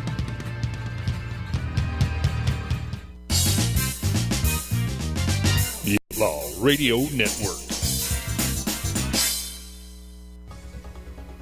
Cliff Cycle Center is an authorized full-service dealership that markets Kawasaki, KTM, Suzuki, Aprilia, Vespa, Piaggio, and Kimco scooters. At Cliff Cycle Center, you'll also find Kawasaki and Yamaha personal watercraft and Kawasaki, Polaris, and Suzuki all-terrain vehicles. At Cliff Cycle Center, they invite you to come on down and have a cup of coffee on them. They'd love to meet you at Cliff Cycle Center, 1200 Charleston Beach Road, across from the shipyard. Cliff Cycle Center. Paladin Data Systems is in the business of successful technology product deployment. Paladin Data Systems provides information management products and solutions to government agencies and others that need a trusted, experienced technology partner. Paladin's core philosophy is simple: do right, do our best, and treat others the way we would like to be treated. Paladin Data Systems is also a proud sponsor of the Habitat for Humanity of Kitsap County. Find out more about Paladin Data Systems online at paladindata.com. Paladin Data Systems. Innovation, integrity, results. Bremerton Bar and Grill is your new neighborhood bar and grill. At Bremerton Bar and Grill, they're an American-style, family-friendly restaurant that offers spectacular outdoor dining, happy hours twice a day, 18 draft beers, award-winning menus, and fast, friendly service. Need space for a private party? Reserve the Brad Johnson private dining room and dine in a real bank vault. Bremerton Bar and Grill, 190 Pacific Avenue, right across the street from the ferry terminal in downtown Bremerton. The Kitsap Humane Society is an independent nonprofit committed to providing positive, life-changing solutions to people and companion animals. Our vision is that every adoptable animal has a home. In 2010, we rehomed 4,111 pets. For more information on our programs, services, and animals available for adoption, visit us on the web at kitsap-humane.org. Kitsap Humane Society. Rescue, rehabilitate, rehome.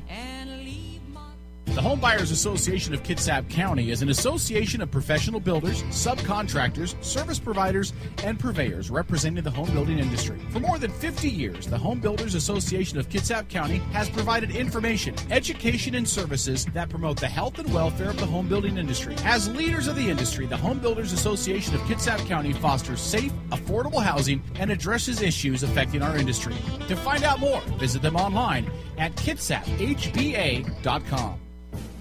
Coinforce.com is your headquarters for superior quality challenge coins, proudly serving military and non-military customers worldwide. Located near the main gate of McCord Air Force Base and close to Fort Lewis, Coinforce.com is owned and operated by retired military veterans. Coinforce.com understands your needs and are proud to continue serving the military community in our own special way. For an undisputed best value, extreme quality, and superior customer service, when you're looking for the world's largest selection of challenge coins, visit Coinforce.com, owned and operated by retired military veterans. Measures which will affect the lives of millions, born and unborn, are now before us.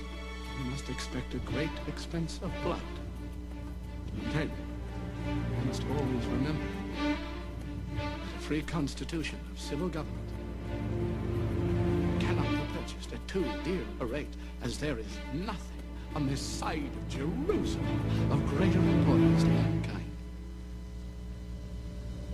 I see a new nation, ready to take its place in the world. Not an empire, but a republic. And a republic of laws, not men. Those who would trade our freedom for the soup kitchen of the welfare state have told us they have a utopian solution, a peace without victory. They call their policy accommodation. And they say if we'll only avoid any direct confrontation with the enemy, he'll forget his evil ways and learn to love us. All who oppose them are indicted as warmongers. You're listening to the Outlaw Radio Network. OutlawRadioNetwork.com.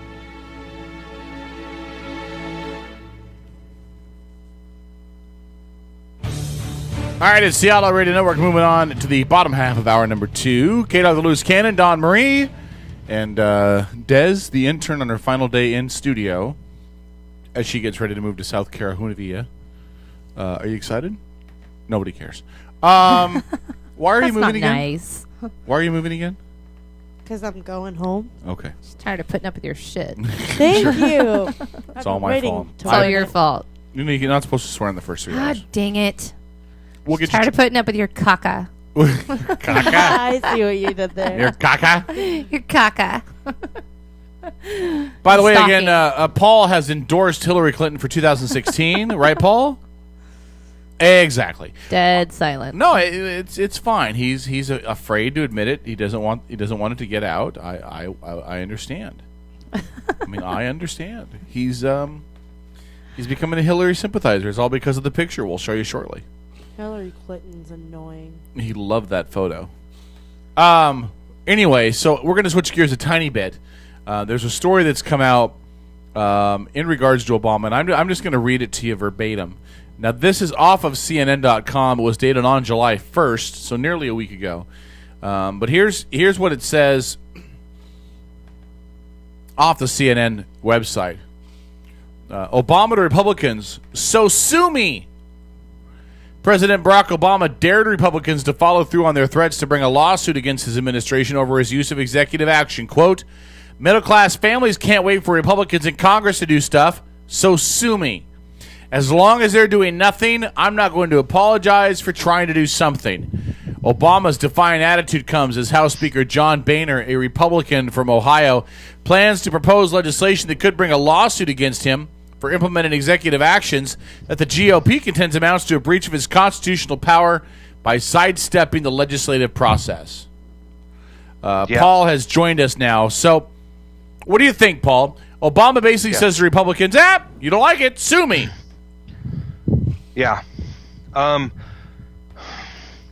think a statement like that is so arrogant. Really? I really do. Arrogant. I do. I think it's very arrogant, and it's just a douche move. I'm sorry. I just think saying something like that, it comes off as is being douche arrogant. considered swearing? I had this conversation earlier today. Is know. douche a swear word? Okay. Sorry, Paul. I didn't mean to cut you off, but It's a verb. I hear that absolutely. statement, and that statement absolutely infuriates the hell out of me. So. Listen, a lot of people are pointing to John Boehner's threat of a lawsuit as a political stunt. It probably is. However, it's a political stunt with a message, and I think that message needs to be sent. The President of the United States is off the goddamn rails right now when it comes to the issues where he is the things that he is doing. He's way off base. Remember, executive orders are designed for things that are going on or things that are going wrong, national defense issues, things like that. He's using executive orders to create law. Okay? And that's not a good thing. That is a bad thing. And that's John Boehner's point.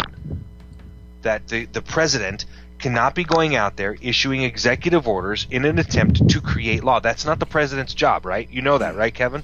The president's job is not to create law. We have Congress to make laws. The president, as one of 3 parts of the government, and now listen, a lot of Democrats are like, well, he's not doing anything that other presidents didn't do. Well, that's a bullshit, bold-faced lie, and every one of them knows it when they say it, if they've bothered to study executive orders whatsoever. Again, you don't create law with executive orders. That's not the premise of them. And the president, by the way, has been smacked down 10 times in the last 2 weeks by the Supreme Court for overreaching and overstepping, for doing things he wasn't supposed to do.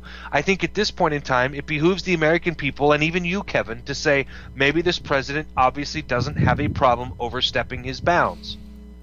Am I making any sense? No, you're making perfect sense. I'm listening to you. I'll reply in a second. Well, I'm asking you, though. I mean, at what point, Kevin, at what point, and I hate to draw comparisons, okay? Sure. So maybe I'm not going to draw a comparison, but I'm going to leave you thinking. At what point, okay, if this president was a Republican and he was using executive orders to make laws, and he started using executive orders to do things like make abortion illegal and override Roe v. Wade, and he was using executive orders to close the borders and build huge fences and say that and an executive order to say, if you are here illegally right this moment, you will be deported. Okay, if he starts using executive, do you see where I'm going with this? No, I totally understand. Can use executive orders conceivably to do anything they want, which is where conservatives such as myself, libertarians such as myself, because we believe in liberty first, okay, believe that you have to prevent a president, any president, from garnering too much power. Dick Cheney was a goddamn idiot. Why? Because he made the point that the president should get more power from executive orders. Okay? George Bush and Dick Cheney argued vehemently about this. It was part of what created the rift between them. Because George Bush believed that the president should use executive orders sparingly and only when necessary to create circumstances, basically to lay out what needs to happen under certain circumstances. The National Defense Authorization Acts, things like that. Those are the kinds of things that executive orders are designed to create. Okay? The president should never have the power to say, through executive order, all the people that are here illegally are now citizens. Should he ever have that power? Do you think he should have that power? I'm asking you, Kevin. Do you think he should have that power? Well, let me say two things. He has powers guaranteed in the Constitution for executive orders. I don't know, and I honestly don't know who knows what the actual legal boundaries of that are, because I think that you find 5 different scholars and 5 different people will tell you 5 different answers on what exactly that entails and how much power the president does or doesn't or should or shouldn't have. I will tell you, though, and I know that the Dawn said she thought it was pretty cocky, pretty arrogant to say it. I love the fact he said it. Because in saying it, he's basically said, hey, Congress and the House, you guys are doing nothing. You're not passing laws, you're not passing bills, you're not funding anything. We're at a stalemate. We're not growing, we're not doing anything. We're completely stuck. So either you guys do your jobs or I will do it for you. And in most cases, I would say, well, God, that's abuse of power. But we've watched these whack jobs in Congress do nothing for 6 years of his presidency. Not pass bills, not pass appointments, stall tactics, filibusters. They shut down the federal government for 17 days, for Christ's sakes. And then threw in the towel. Kevin, hold on, Kevin, because I don't want you to go off the reservation on this one, and I want to make sure that you know. So what I've done is I'm going to read you the definition of an executive order. Okay? Go ahead. So that you can hear what an executive order can and cannot do. All right? Okay. Is that fair? That's fine. Okay. Go ahead. Executive order, a presidential policy directive that implements or interprets a federal statute. In other words, already existing law. Sure. Okay? Then it's comma, a constitutional provision or a treaty. The president's power to issue executive order comes from Congress and the U.S. Constitution. Executive orders differ from presidential proclamations, which are used largely for ceremonial and honorary purposes.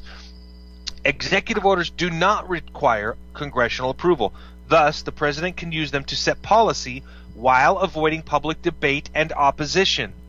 Presidents have used executive orders to direct a range of activities, including establishing migratory bird refuges, putting Japanese Americans in internment camps during World War II, discharging civilian government employees who had been disloyal following World War II, enlarging national forests, prohibiting racial discrimination in housing, pardoning Vietnam War draft evaders, giving federal workers the right to collectively bargain, and keeping federal workplace drug-free, and sending U.S. troops to Bosnia.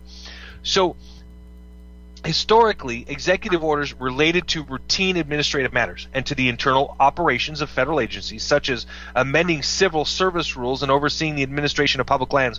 More recently, Kevin, presidents have used executive orders to carry out legislative policies and programs. Nowhere in there, and nowhere throughout history has a president used executive orders to make law. Okay. Okay? And that's where all of these pundits, all of these dipshits who drink the Kool-Aid, who want you to believe what they are telling you because you're an uneducated voter, which most of you are, okay? They want you to listen to what they're saying, and they want you to believe it. They want you to feel what they're saying. And when they say to you, well, the president's only doing what every other president has done, that is a bold-faced lie. It is a flat-out lie. Because President Barack Obama is using executive orders to make law. So this whole argument that, well, he's only issued 172 of them, and during George Bush's 8 years, he issued 216. They're completely different. Apples and oranges. And again, I even hate to have to continually point it out. And I don't honestly know why it's so difficult for people to understand. Kevin, you get it, right? You understand the difference between the president using an executive order to create law versus using him to implement or interpret a federal statute that already exists. You understand the difference. Sure, but again, I come back to what I said before, which is that the key argument here is, at some point, someone has to step up to get things moving in this country. That Congress is withholding everything. We talked about it. We talked about it on the show before, but it does matter, because at what point are we wasting our time when business should be getting done? These judicial appointments that Obama made that have been waiting for over a year to get approved, and the House refuses to vote on them one way or the other. We're making excuses for that to be okay. No, instead of saying, sorry, go ahead. Oh wow. Beat my head against the desk. Well, let me finish then. Instead of saying, why have we allowed this to happen in Washington, D.C., and how do we fix it? How do we make sure that this kind of crap doesn't happen anymore? We then blast Obama for trying to be the one to fix it. But is it a matter of one side wanting changes made to the things that he's trying to have passed? No, I think at this point, he's standing there going, "Oh no, you guys aren't getting crap done." I think at this point it's a kid putting his foot on the water spout, messing with the sprinkler system for the entire neighborhood. Republicans do not want him to pass anything. And listen, okay, that is not true. That is so true. Well, let me tell you why. Because there are judicial appointments that were appointed well over a year ago they won't even vote on. Okay? And why? Why won't they vote on them? Because they're hard-headed and they're stubborn and they're not getting things that they want. Let's get to the root issue. No, they are not hard-headed and stubborn. They're not. They are okay. Politicians. Being hard-headed and stubborn is not. It's not part of the job description. It's not what allowed them to get to where they're at, Kevin. And this is what I'm trying to get at. Okay, so why are they not voting on appointments, for example, judicial appointments? Go ahead. I will tell you. Because if you're a conservative and you are in Congress and the president says to you, "Hey, I've got this person here that I'm putting up for this judicial position." Okay, her name is Sonia Sotomayor, and she is so far to the left that everything that you stand for, she hates. Now, am I, in good conscience, going to say, "Well, okay, yeah, let's go ahead and let's allow this to happen"? Because Republicans don't control anything. The only thing that they control right now are the purse strings. They control the money, where the money goes, and who gets it. Okay, so if you're a Republican and you say, "Listen, politics is the art of compromise." This president has proven, and he proved it in one of his very first publicly televised debates. Do you remember when he had John McCain and all of the little Republicans sitting at one side of the table and all of his little Democratic friends sitting at the other side of the table, and they were discussing the Affordable Care Act? Do you remember that? When Yes. he looked John McCain straight in the face, when John McCain said, hey, these are my objections to the Affordable Care Act, and they start with forcing Americans to buy a product from a private company. We can't do that. And Barack Obama's response was what? Do you remember? I do not. His response was, hey, John, the election's over. You lost, remember? Quote, unquote, on national television. Okay? What does that tell you? It tells you that your president has an agenda, it's a political ideology, and it's motivated by an idea. It doesn't take much research to figure out what that idea is and what that mentality is and what he wants to push. Did you see the 2-day interview that Megyn Kelly did on Fox News with Bill Ayers, the former Weather Underground terrorist who is now a professor in Chicago and Barack Obama's friend? I suggest if you haven't seen it, you go do a little YouTube search and you'll pull it up in a half a second, and you can see exactly what the mentality is of this group of people. Because Bill Ayers is Barack Obama's friend. He held Barack Obama's first fundraiser for running for Illinois State Senate at his house. He also did many other things for Barack Obama to help him get elected to the Senate. Okay? Once you start doing the research, you find out exactly what the mentality is of these people. I look at the Tea Party members who have been elected to Congress in the last 3-4 years, and I tip my hat. I don't care that they've shut the government down. You don't like it, tough shit. They were elected, and elections have consequences, son. That's why what you're about to see happening here in this coming October is a wave that's going to, I think, blow a lot of people away. Do you honestly believe that the elections in November are going to be radically different than what we've seen before? Massively. I don't think Kevin, I think you are so detached from because of what you do, and again, it's not your fault. It has nothing to do with you personally. But you are detached because you work for the federal government. No, hold on. So let me interrupt. I'm not detached at all. In fact, I'm a skeptic in the sense that I can't imagine widespread change coming out of this election because the districts that vote right will always vote right, and the districts that vote left will always vote left, and the fringe ones in the middle will fluctuate every year. But we're not going to see whole-scale change because there are districts in Kentucky Kevin, you're that missing the point. Again, you're completely missing the point. There doesn't have to be wholesale change. It's like a baseball season in politics, okay? In a baseball season, you have 162 games, right? Right. You're always going to win 60. You're always going to lose 60. It's what you do with the other 42 that matter. It's the same thing in politics and in elections. You're always going to win a certain amount. You're always going to lose a certain amount. It's what you do with the ones in the middle that matters, okay? We saw during Bill Clinton's term in office a massive sweeping wave of conservatism come in because people were so upset over the policies that were in place, mostly foreign policy, because he did a great job with domestic issues. Right. Okay? We saw the same thing in 2010 with Barack Obama. Now we have another midterm coming up, and we have a president, by the way, who now has the lowest approval ratings of any president ever. Well, there was a very interesting article online about who the worst president was since World War II, and I'm not saying it he's was the worst Obama president. the I'm worst, just saying and then he has the worst. He has the worst approval ratings. He's lower than George W. Bush when we found out there were no weapons of mass destruction. Right. That's However, hard to but do. let me say this though. Mm-hmm. No matter how low his is, Congress is lower, and I think there's enough hate. Well, I just think there's enough hate and discontent for politicians in D.C. in general that there won't be a widespread change. You won't see a big difference in the other 42 seats, for example. There doesn't have to be.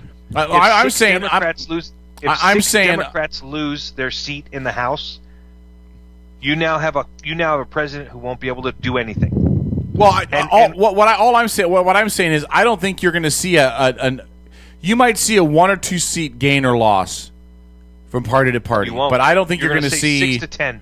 You think 10 seats. You think right now the Senate goes into the hands of Republicans by I do. By the end of it. I think it's overwhelming. Yeah, I do. All right, we'll see. I just don't think it will because I think people hate Democrats and Republicans equally.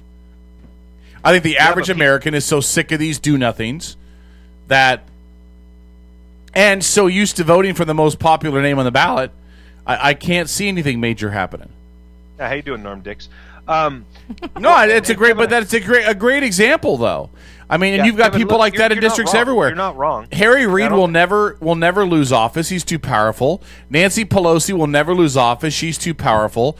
John Boehner will never lose office. He's too powerful. And it's unfortunate, Kevin, isn't it? Because all three of those people, Boehner, Reid, and Pelosi, all three of them need to go. You think Boehner needs to go? I do. Do you? I do. Because I'd like to see Ted Cruz go. Huh? I'd like to see Ted Cruz go back to Canada. What? Canada? You know, he was born in Canada, you know. Oh, good Lord. Really? Are you're a Ted Cruz birther now, are you? No, I'm not a birther. He's an American citizen. The court's already ruled on it. I'm not going to beat the drum about it, but he was born in Canada. Doesn't matter. I was just a joke that I thought he should go back to Canada. It wasn't a political statement, Paul. Well, Barack Obama was born in Hawaii, they say. He was born in Hawaii, and the court already ruled on it. Or Kenya. He was born in Hawaii. He's an American citizen. He was born in this country. His wife said he was born in Kenya. The court already ruled. See, this you conservatives do this all the time. You find something that is now irrelevant, and you just beat it to death. I didn't bring up him going home. You did. I did. I brought up that Ted Cruz should go back to Canada, but I didn't say home. I just said back to Canada. Yeah, back to Canada. More power to him. That's good. Send the Mexican-American Cuban boy back to Canada. That's good. He was born in Canada. Whatever. I'm just saying he was born in Canada. John McCain was born in the Canal Zone. I don't think John McCain was an American citizen, but clearly they rule he was. Wow. I don't think you should can really open a book once in a while. That kind of I don't think you can be born in. I don't think you can be born in Panama and still be an American citizen. So let me read you Charles Krauthammer, an esteemed. He was a Democrat for many, many years. Right. He's one of the smartest people in Washington D.C. in my opinion. And you hated him until he converted. No, he didn't convert. He's not a Republican. He's gone straight up independent. But he's just absolutely brilliant. On Friday's special report on the Fox News Channel, Krauthammer offered a scathing rebuke of President Barack Obama's unilateral immigration policy actions. According to the Post columnist, Obama's justification for acting, which is to bring in high-skill labor, fails to meet the definition of comprehensive, which he said was irrelevant in dealing with the crisis at the southern border in stemming the flow of illegal Central American youth. I think it's completely undeniable, Krauthammer said. The president unilaterally decided to override the meaning and letter of immigration laws and essentially to grant asylum and amnesty to young illegal immigrants. The message is received in Central America. It's not exactly received correctly, but obviously it's been received. That's why we have this amazing wave crashing against our shores, that if you're young and come to America, you're going to stay. In fact, it's so true that 90% of these kids are never going home. Everybody understands that. The word that's used now, they are being, quote, processed. That means they are being sent to relatives all over the interior of America, and they are never going home. So actually, it's a correct message. But what the president is talking today about, I want to keep attracting the best and brightest from beyond our shores. He's completely disconnected from reality, Krauthammer says. He continued, he's talking about his legislation that is totally unrelated to this inundation from the South. If you're worried about the best and brightest, we know what that is. It's extending the visas, allowing work permits or residence for smart engineers or entrepreneurs from around the world in our universities, PhDs, and doubling, tripling, making it easier for them to stay. If you proposed that rather than so-called comprehensive, which involves all kinds of other stuff, which is controversial, if you proposed only the best and brightest, the kind of thing that Canada and Australia already have, it would be approved quickly. But he's not doing that. He's making that hostage to the amnesty program he wants for all illegal immigrants in the country, and it is totally irrelevant when it comes to stemming the tide of those coming from Central America. Krauthammer's statement drew a rebuttal from his co-panelist, Juan Williams, who argued it would do more than Krauthammer said.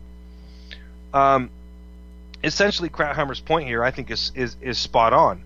The president is saying we need comprehensive immigration reform. Well, comprehensive immigration reform means letting everybody come in. Okay?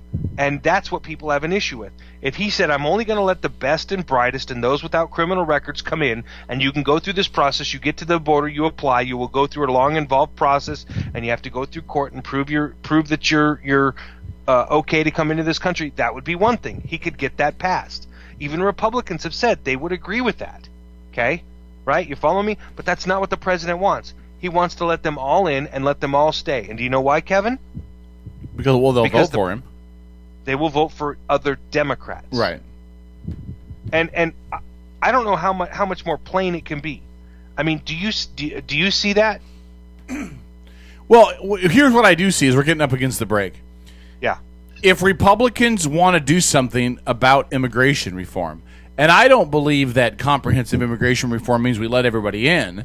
Now, maybe I'm out of the loop on that, but to me, comprehensive immigration reform sounds like we have to make a correction to immigration because what we have in place now is not working. But all that being said, Republicans have said they will not vote on immigration reform until next year. Now, that's unacceptable to me. If we accept that there's a huge problem at the borders, and there's a huge problem with kids going to the borders and then being shuffled across, and there is, and a huge problem with lack of funding for Border Patrol to police the borders to keep people from sneaking in that shouldn't be here, and there is, then the Republicans should be ahead of the cause. The Republicans should be voting on something out of the House that reflects what the Republicans' agenda is about immigration reform. Do you know why they will not vote on immigration reform until next year? Because next year is after the midterm elections. And that's a pussy way to run government. And that, whether you're a Democrat or Republican, it's a pussy way to run government. You vote on the issues as they stand before you to fix the problem now. Do not say, we'll get to it next year after the midterm elections, and we'll just blame Obama between now and then because he wants to fix it on his own. No, you rule on it, and you do your job.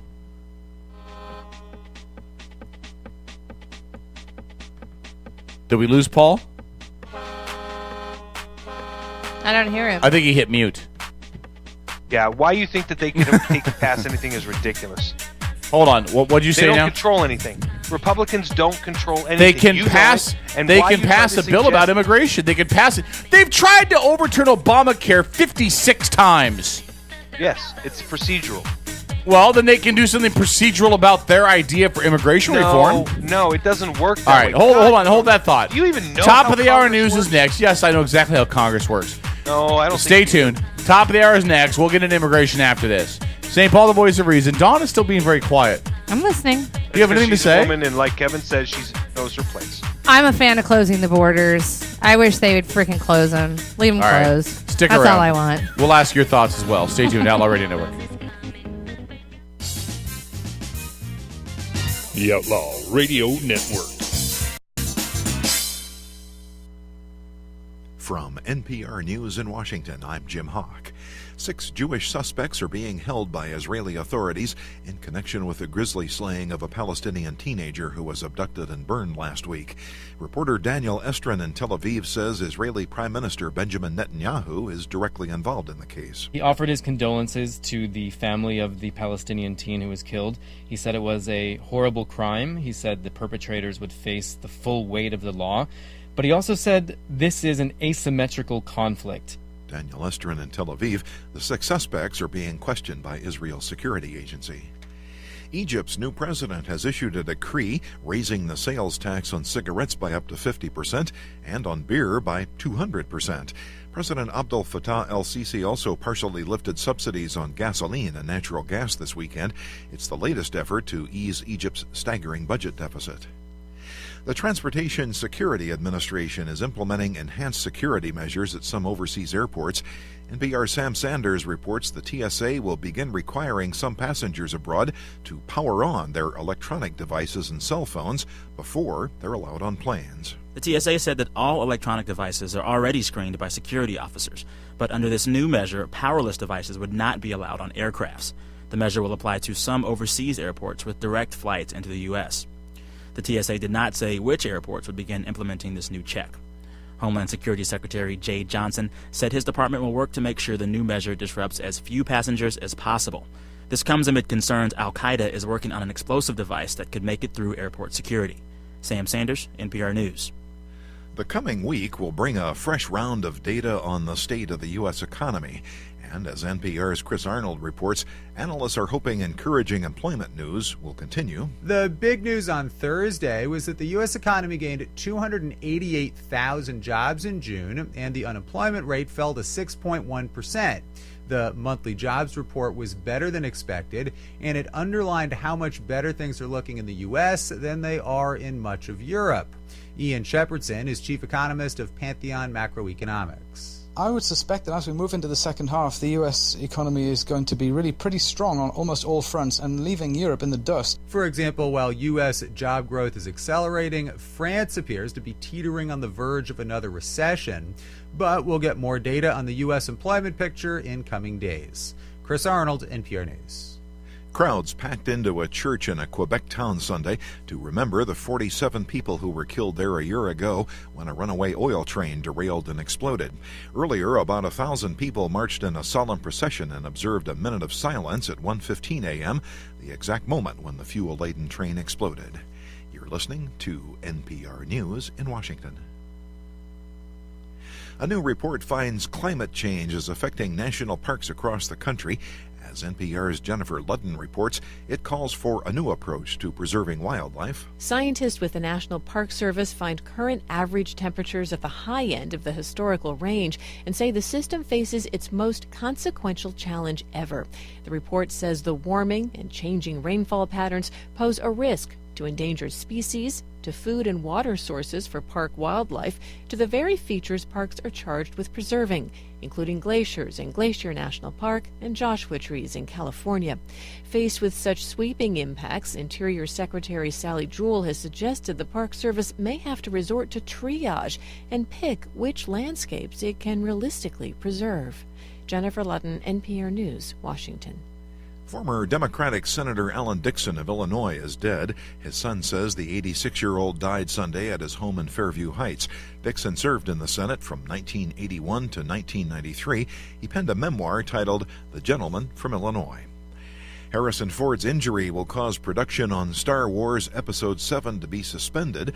Disney says shooting will halt for 2 weeks in August. The 71-year-old broke his leg in June during filming of the much-anticipated sequel outside of London. The studio says the film is still due to wrap up in the fall. The 4th of July went off like a dud at the box office as the latest Transformers sequel and the Melissa McCarthy comedy Tammy led the weakest summer holiday weekend in at least a decade. Ticket sales were down a whopping 44% over the July 4th weekend from last year. I'm Jim Hawk, NPR News in Washington. Cliff Cycle Center is an authorized full-service dealership that markets Kawasaki, KTM, Suzuki, Aprilia, Vespa, Piaggio, and Kimco scooters. At Cliff Cycle Center, you'll also find Kawasaki and Yamaha personal watercraft and Kawasaki, Polaris, and Suzuki all-terrain vehicles. At Cliff Cycle Center, they invite you to come on down and have a cup of coffee on them. They'd love to meet you at Cliff Cycle Center, 1200 Charleston Beach Road, across from the shipyard. Cliff Cycle Center. Paladin Data Systems is in the business of successful technology product deployment. Paladin Data Systems provides information management products and solutions to government agencies and others that need a trusted, experienced technology partner. Paladin's core philosophy is simple: do right, do our best, and treat others the way we would like to be treated. Paladin Data Systems is also a proud sponsor of the Habitat for Humanity of Kitsap County. Find out more about Paladin Data Systems online at paladindata.com. Paladin Data Systems. Innovation, integrity, results.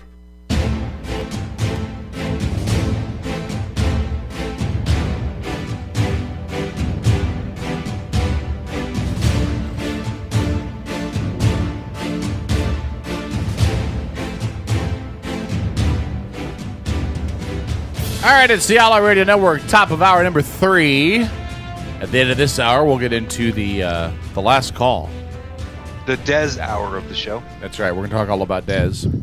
But thanks for checking out the show. St. Paul at the Compound, Dawn Marie with me in studio. I'm K-Dog. Dez is here as well. And she is. Hey, Dawn Marie, are you going to be in studio next week, or are you going to the Seattle Sounders game? Going to the Sounders game, baby. Are you? Okay. Yeah. So, Paul, you'll be doing this show on your own. I will have a special guest in studio with me next week.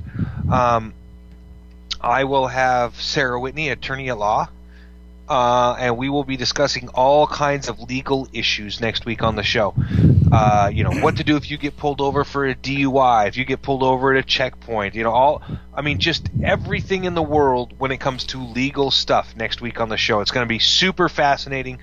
And Kevin won't be there, so there'll be nobody to beat me down with a baseball bat. I think It'll be I good. will snooze out for that one. I'm gonna call in repeatedly from the Sounders game. Is that okay? Actually, no. That's absolutely what we're looking forward to. Yeah, I want to as well.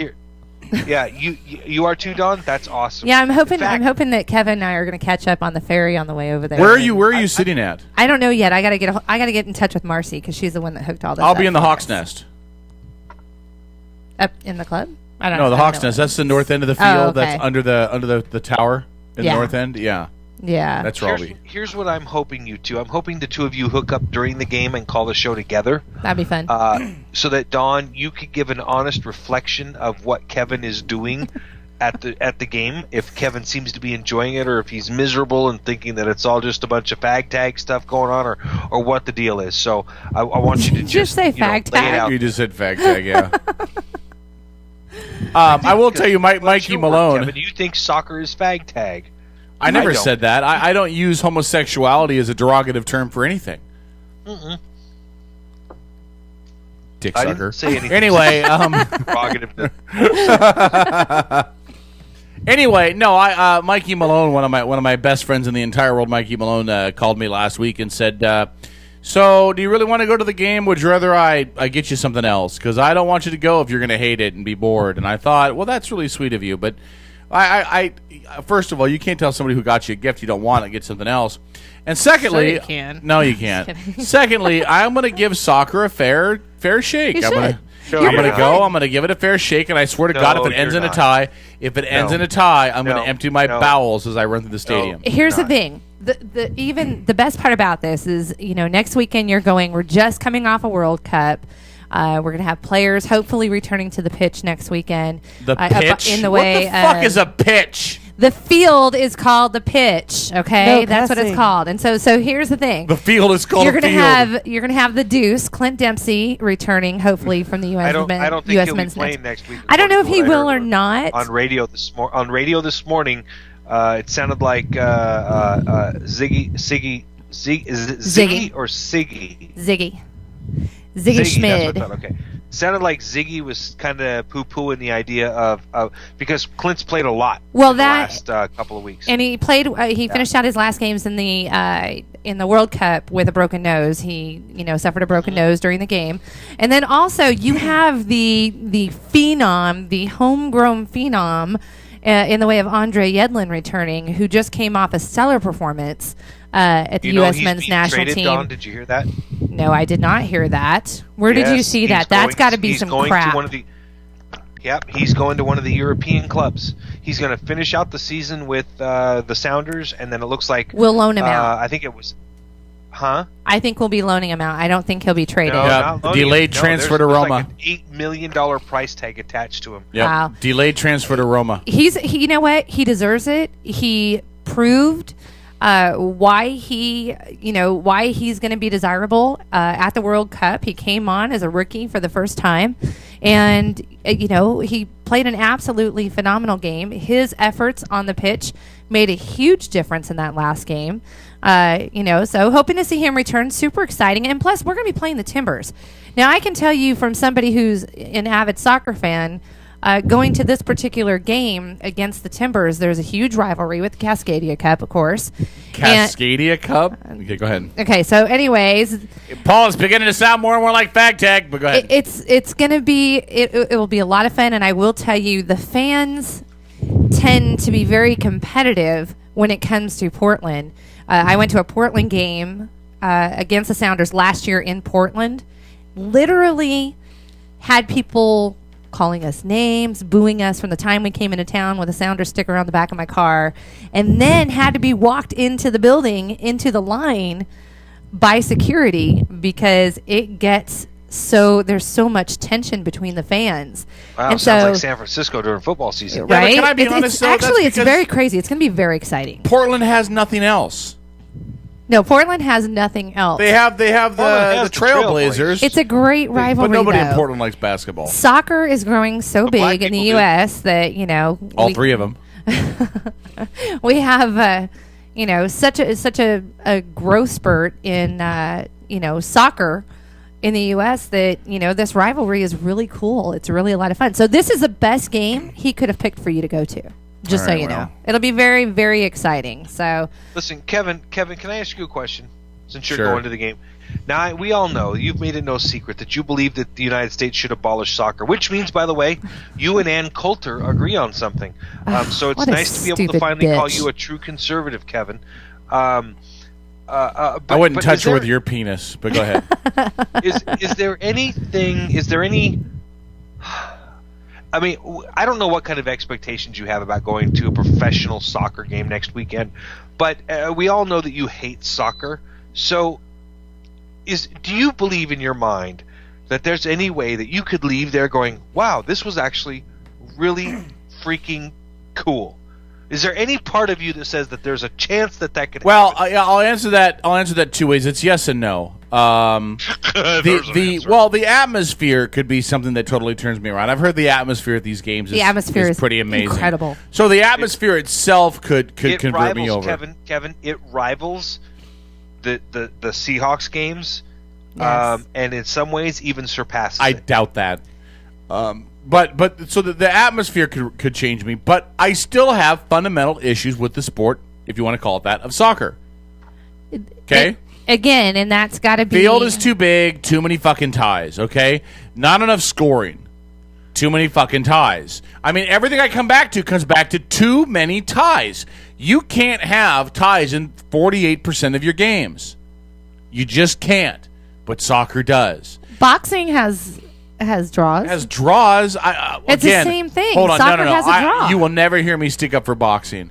Boxing is white people getting rich off of two black kids beating the crap out of each other. It's not a Tommy sport. Gunn would tell you- would It agree with is you. not a sport. It is barbarism and should have been outlawed a long time ago. See, I feel the same about baseball. We're a more advanced society. No, baseball's not even Baseball is remotely the same as. It is really no. Oh, well, not barbarism, no. But I feel the same way in the sense of, don't get me wrong, I enjoy playing it. If I'm playing it, which Sure. I was invited by Paul to go play a couple weeks ago and I couldn't, I enjoy playing it. Now, you can't get me to go sit and watch one on TV unless it's like during the World Series or something. I don't enjoy it very much. There's too much standing around. It takes a long time for shit to happen. No, baseball, but baseball though, I don't know, and maybe baseball and soccer are on Baseball's the same an wavelength excuse that to way. drink beer while you're playing. Well, if you need an excuse to drink beer, you're doing it wrong. No. Anyway, I just I think you're going to come away with a whole different mindset once you see how athletic you have to be during a game. The physical aspect of it is pretty, intense. And if you know anything or have looked at any of the sciences behind taking shots, from different things. shots of tequila. That too. But no, if you're full balls to the wall down the side of a field and you're popping off a shot with your left foot, it's incredible. There's definitely something that has to be said for being able to pull off such a feat. Okay. If you're, have you watched any of the World Cup? Have you watched? Sure, any? sure, because Okay, I can't miss it. I watch ESPN every morning as I'm getting ready for work, and they open with 15 minutes of World Cup stuff. Now, the U.S. pushing the U.S. on coverage is fine, but when I'm looking at clips of Argentina and the Netherlands and stop. I don't care. I just don't care. Costa Rica and Bulgaria? Who cares? Belgium, but the Belgium, thing about Bulgaria, it is whatever. the thing about it is, soccer for the World Cup has been one of those sports. It brings all the hello Tro. It brings all the nations together. I think that's the one thing. That's the one sport that brings everybody together at a time when, I hate to say it, the world kind of needs it a little bit. There's too much crap going on. I enjoy that part of it. Really? So But that's you really what I've think, enjoyed about it the brings World us Cup. together? I do think No that it more than the brings people Olympics together. do. I No. think more so than the Olympics at times. Really? I do. I Really? really do. Because some of Really? these third world countries and different places that you don't often hear much about, get to step up and be in the limelight a little bit, because there are things about soccer, It's the thing that kids could do growing up, kind of thing. These poor nations, they find an old ball on the street. They put cardboard in their socks to make shin guards, and it's how they've grown up. It's actually kind of a life, style in a sense. It's what they've grown up with. They don't have some of the things that we have here in America in different countries. I think it's kind of neat when you can bring something like you see Costa Rica, a prime example, coming up and playing and doing so well, things that they didn't expect to happen. Costa Rica could have really made a cool change when it came to the World Cup. Soccer's about bottom feeding. I don't think that at all. Soccer is about bottom feeding. Bottom feeding. I don't know where you get bottom feeding We can out of watch that. countries that have been able to advance technologically and have the world's best athletes and the best training regimens and all that. But instead, let's check out the poor brown countries that can barely afford a ball and a net. And let's have them play on a sand flat somewhere in eastern Ethiopia because this is soccer. It's the thing that they do, though, and I think it gives you... I learned some things watching the World Cup. I learned things about different countries that I didn't know about. Like, I had no idea what was the team, or what was it, which country the other day. I'd asked my daughter, hold on, I have to think about this. I had to ask my daughter where it was, and she thought it was a South American, or no, she thought it was an African nation, and I had no idea. What nation? I got to think of which one it was, because I've seen each of the games, ironically. Ironically, you watch soccer. But learning different things about, where everybody's from and seeing the background about how some of the teams come up, I think it's rather interesting. But it is the one sport that collectively is played in damn near every country. So collectively, it is really cool to see everything come together. Broke countries can't afford pads, football pads, and mitts and bats. When you see it all come together and you learn the history about how players got to certain points in certain places. So I do think you don't see this with football. I love football. Hold on. See what with football? See what with football? You don't see football, bringing different countries together in the sense of it's a sport bringing people together. It may sound stupid to everybody else, but it's the one thing I think I've enjoyed. You can't do compare that football. with football. Because they don't play it in every country. Because soccer has a wide, lengthy history in all these other countries. Exactly. And we're exporting football out to the other countries. They haven't learned about them. But see, that's eventually the thing. Football will pass soccer you in all these other countries. You won't ever get to do any. You won't ever see anything like that out of football, and it's such a huge pastime here in our country. Baseball. Well, hell, you have baseball, but you have cricket. As the equivalent in some countries.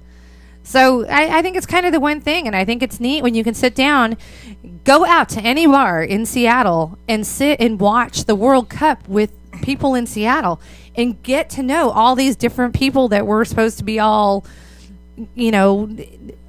friendly with, and see the different cultures and how everybody celebrates it. I think it's been it's been really fun to watch. I think the World Cup's been pretty entertaining, and then I'm for disappointed 4 years, the U.S. is out, and then I've seen a lot of people bitching about, it ended in a tie and they still move on, or they lost and they still got to move on. All tournaments have different rules. I think, I said, I just think it's been really cool to watch things happening and seeing different things come up, and you're seeing some phenomenal stars standing out, and I think it's all cool. But that's me. I'm a huge soccer fan, so I don't have an issue. I think you're going to leave with a different opinion next weekend. I don't have an issue with losing and moving on because that happens all the time in other sports. Mm-hmm. I mean, a team can lose the last week of the season in football, but because another team lost, they make it into the playoffs. That's normal. That's sports. That's competition. That's tiebreakers. That's stupid to worry about. There's too many ties, man. Too much flopping too. There's flopping in every freaking sport. No, there's not. No, there is, because I sat and watched the freaking March Madness. And there's flopping in basketball. There is flopping in basketball. But you there's draw no the flopping foul. in baseball. You draw the foul. There's no flopping in baseball. You draw, and there's no flopping in football. I think.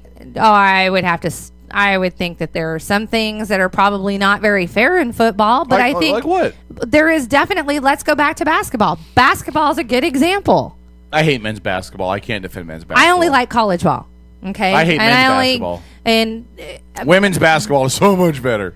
Because Well, they're fundamentally if you're a sound. lesbian, apparently. No, they're fundamentally sound. They can shoot. They can pass. All they do in the NBA is let's give it to the tallest guy that we can find and let him dunk it. Well, I'm not an Dunks are NBA stupid. fan. Dunks bore me to tears. College sports is where it's at. You go to ESPN, they do their top 10 plays of the night. 6 of them are dunks. Listen, if I was 7.5 feet tall, I could dunk a freaking basketball too. Exactly. Congratulations. Anyway. But there's flops in basketball. Paul, And I do you agree, like there's soccer? a lot of flopping in soccer, but I love soccer. I'm the geek who, when the World Cup 4 years ago was in South Africa, I was getting up at 4 a.m. to watch matches. Me too. I love international soccer because I think that it helps with. I mean, it's the rivalries, it's the feeling. Listen, Oh, yeah. If we had. The only thing that I love more than international soccer, and it's going to sound, Kevin's going to make fun of me, and I'm sure, but it's only out of ignorance, is Building I koi love ponds? international rugby play. When you watch the All Blacks in rugby, Racist comment. Really? Racist comment? Go ahead. The All Blacks, by the way, are Maoris. Those are indigenous people from New Zealand. Are they all black?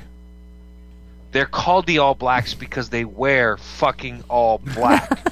Are they all black though? They wear all black. Are they also all black? Since when does the color? I'm just asking the question. Are the Browns all brown? You're dodging my question. Oh, Which you means have a hard time answering you're that. dodging my question, which means they are all black. Okay, your go ahead. question is just a smart ass, not being serious kind of question. Go ahead. Yeah. Again. Listen. If you ever watch, and maybe Caleb can pull it up. Pull up He's not even at a his- short, about a he's not even 1 minute at his video seat. of the All Blacks. When they start playing rugby, international rugby, the All Blacks do the Maori war chant in front of their opponents. Could you imagine the Seattle Seahawks as they rush out on the field doing a Native American war dance in front of the San Francisco 49ers? That would be bad ass. Is your mic dude. on, Des? Go ahead, try. I was going to say, I think the Redskins would be the only ones that would do that. Redskins. Okay, By the way, I know that was racist. if I was It's okay to commissioner, say because I'm native. if I was commissioner and I had the right to change their name, the first. How about this? If I was president of the United States, I would give a presidential executive order that would change the name of the Washington Redskins to the Washington motherfucking Redskins. Okay, that's what I would change it to, and then that would be the end of the conspiracy. That would be I it. don't find Redskins to be racist. I don't think I don't either. That's why I still will put motherfucking in there. Most people don't. Listen, did you guys see my post week before last where I said that as a result of presidential pressure, the football team in our nation's capital has announced that they will be, in fact, deleting from their name and title the word that has become so offensive to so many people and will henceforth be known as just the Redskins. I want to know what people Yeah, I did see found it that. offensive. Yeah, take Washington out of it. You know what? It's the type of society that we have today that everybody's all sensitive and pansy-assed about every little thing. No, I Everybody gets a little butthurt about something, and to be butthurt because I think it's I an blame that on honor. country music. I think it's an honor, yeah, because country music is the fault for everything. I think it's an honor when somebody looks at your, if this is the way somebody wants to take it, that somebody looks at your ethnicity or your history and think of it as being a warrior type. That's the way it was treated. It was thought of something big, and if you were a Redskin, you were a badass. That's right. Have you guys seen the name of the soccer/football team from Transylvania? Have you seen those guys, Dawn? No. No, it's the same. It's the same premise. No, I They're known haven't as the seen it. Transylvania rectal spikes after what Vlad the Impaler used to do to Yeah. his victims. That doesn't surprise me. The rectal spike. That's also a professional wrestler's finishing move. No, see, the I rectal just mean spike. though, I haven't seen that many people or heard that many people actually complain about the name Redskins. I have never, ever. No, I have never, ever seen somebody get so butthurt by it, you know? Is everybody everybody gets there in the butthurt studio? by everything. Dawn, are you, Kevin, and I mean, are all of you guys Native American? No. I am. I'm you're worse. not? Okay. I'm worse. Okay, so it's just Des and Kevin then.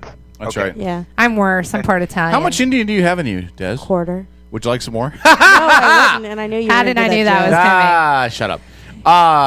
That's such an old joke. So the Redskins. Okay, so let me ask this.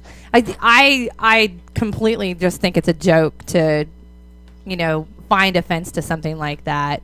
When you look at it, so as people are finding offense to things, and maybe this is completely off subject.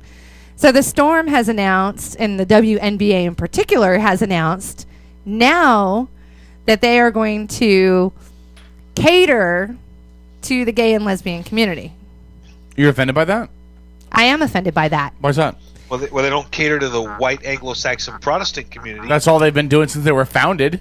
I don't Bullshit. think so. I think that's how? absolutely. How? I, Wait, I hold think on, to say you're going to cater Kevin, to somebody because of their Dawn, sexuality is a bunch of crap. Dawn, hold on. Dawn, please let me. Go ahead. Let me, because Kevin likes to say these kinds of things and then throw it out there. Well, it's the white Anglo-Saxon Protestant crowd they've been catering to. Really, Kevin? Okay, tell us how. How have they been catering to white Anglo-Saxon Protestant? Who else have they been catering to? Who else have they been catering it to? No, they've been catering They're to not. anybody. They're not catering it to inner city youth or inner city minorities because they don't have the money to support it. You look at who. I'm about to shut your mouth. Give me a real honest reason. If you look at who buys the luxury boxes, who buys the season tickets, It's irrelevant. It's not irrelevant because it's all whites. It's Really? all white. How do you know that? Where do you get your data from? Oh, hold on. So with that being said, though, why would you take it and say now we're going to market to the gay and lesbian community? Why wouldn't you do some Why marketing would to the you gay make and lesbian it? No. community? They're not going to do They it are going to exclusively. be all about the LGBT, and that's how they said that they were going to do their marketing. That it was going to be directed directly to that dynamic, because that's what they feel is going to be more supportive of the sport. And whether or not, look, I think you cater to everybody. That's right. You want to promote your business, you cater to freaking everybody, and quit making it about who the fuck you sleep with. I'm sorry, I have a problem with that. Sorry, Caleb, the FCC in there. We're going to break. All right, in a second, I'm going to give you a list. Man, Dawn was just getting going. We can't go to break. We're going to break. We'll let her catch her breath. When we come back, I'm going to give you a list of all the white people that own Lakers courtside tickets. In one of the most racially diverse cities in America, all the white people that own the tickets.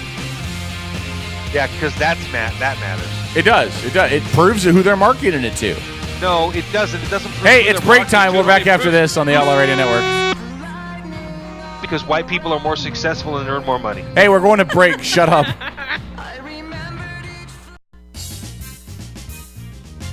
The Outlaw Radio Network. Bremerton Bar and Grill is your new neighborhood bar and grill. At Bremerton Bar and Grill, they're an American-style, family-friendly restaurant that offers spectacular outdoor dining, happy hours twice a day, 18 draft beers, award-winning menus, and fast, friendly service. Need space for a private party? Reserve the Brad Johnson private dining room and dine in a real bank vault. Bremerton Bar and Grill, 190 Pacific Avenue, right across the street from the ferry terminal in downtown Bremerton. The Kitsap Humane Society is an independent nonprofit committed to providing positive, life-changing solutions to people and companion animals. Our vision is that every adoptable animal has a home. In 2010, we rehomed 4,111 pets. For more information on our programs, services, and animals available for adoption, visit us on the web at kitsap-humane.org. Kitsap Humane Society. Rescue, rehabilitate, rehome. The Home Buyers Association of Kitsap County is an association of professional builders, subcontractors, service providers, and purveyors representing the home building industry. For more than 50 years, the Home Builders Association of Kitsap County has provided information, education, and services that promote the health and welfare of the home building industry. As leaders of the industry, the Home Builders Association of Kitsap County fosters safe, affordable housing and addresses issues affecting our industry. To find out more, visit them online at kitsap.hba.com. Coinforce.com is your headquarters for superior quality challenge coins, proudly serving military and non-military customers worldwide. Located near the main gate of McCord Air Force Base and close to Fort Lewis, Coinforce.com is owned and operated by retired military veterans. Coinforce.com understands your needs and are proud to continue serving the military community in our own special way. For an undisputed best value, extreme quality, and superior customer service, when you're looking for the world's largest selection of challenge coins, visit Coinforce.com, owned and operated by retired military veterans. Cliff Cycle Center is an authorized full-service dealership that markets Kawasaki, KTM, Suzuki, Aprilia, Vespa, Piaggio, and Kimco scooters.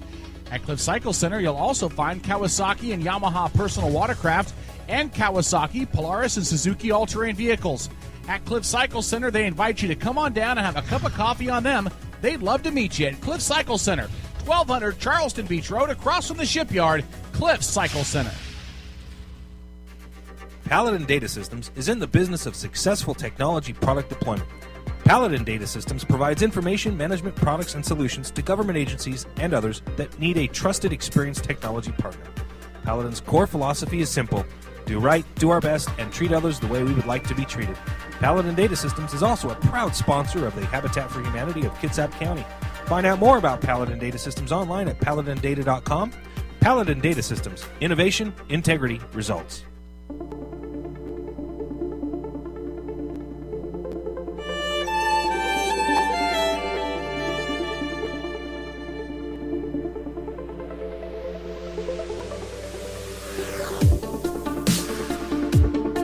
See, now this sounds like the stuff they'd play at a soccer game. Well, the guys just grabbing each other's buttocks. Whatever. So, listen. So, what is your issue as we're with the Outlaw Radio Network? Don Marino, my right. You can leave the music playing if you want. St. Paul is at the compound. I'm K-Dog. Des is here, but she's not really talking much. She's mourning the fact that she's leaving me.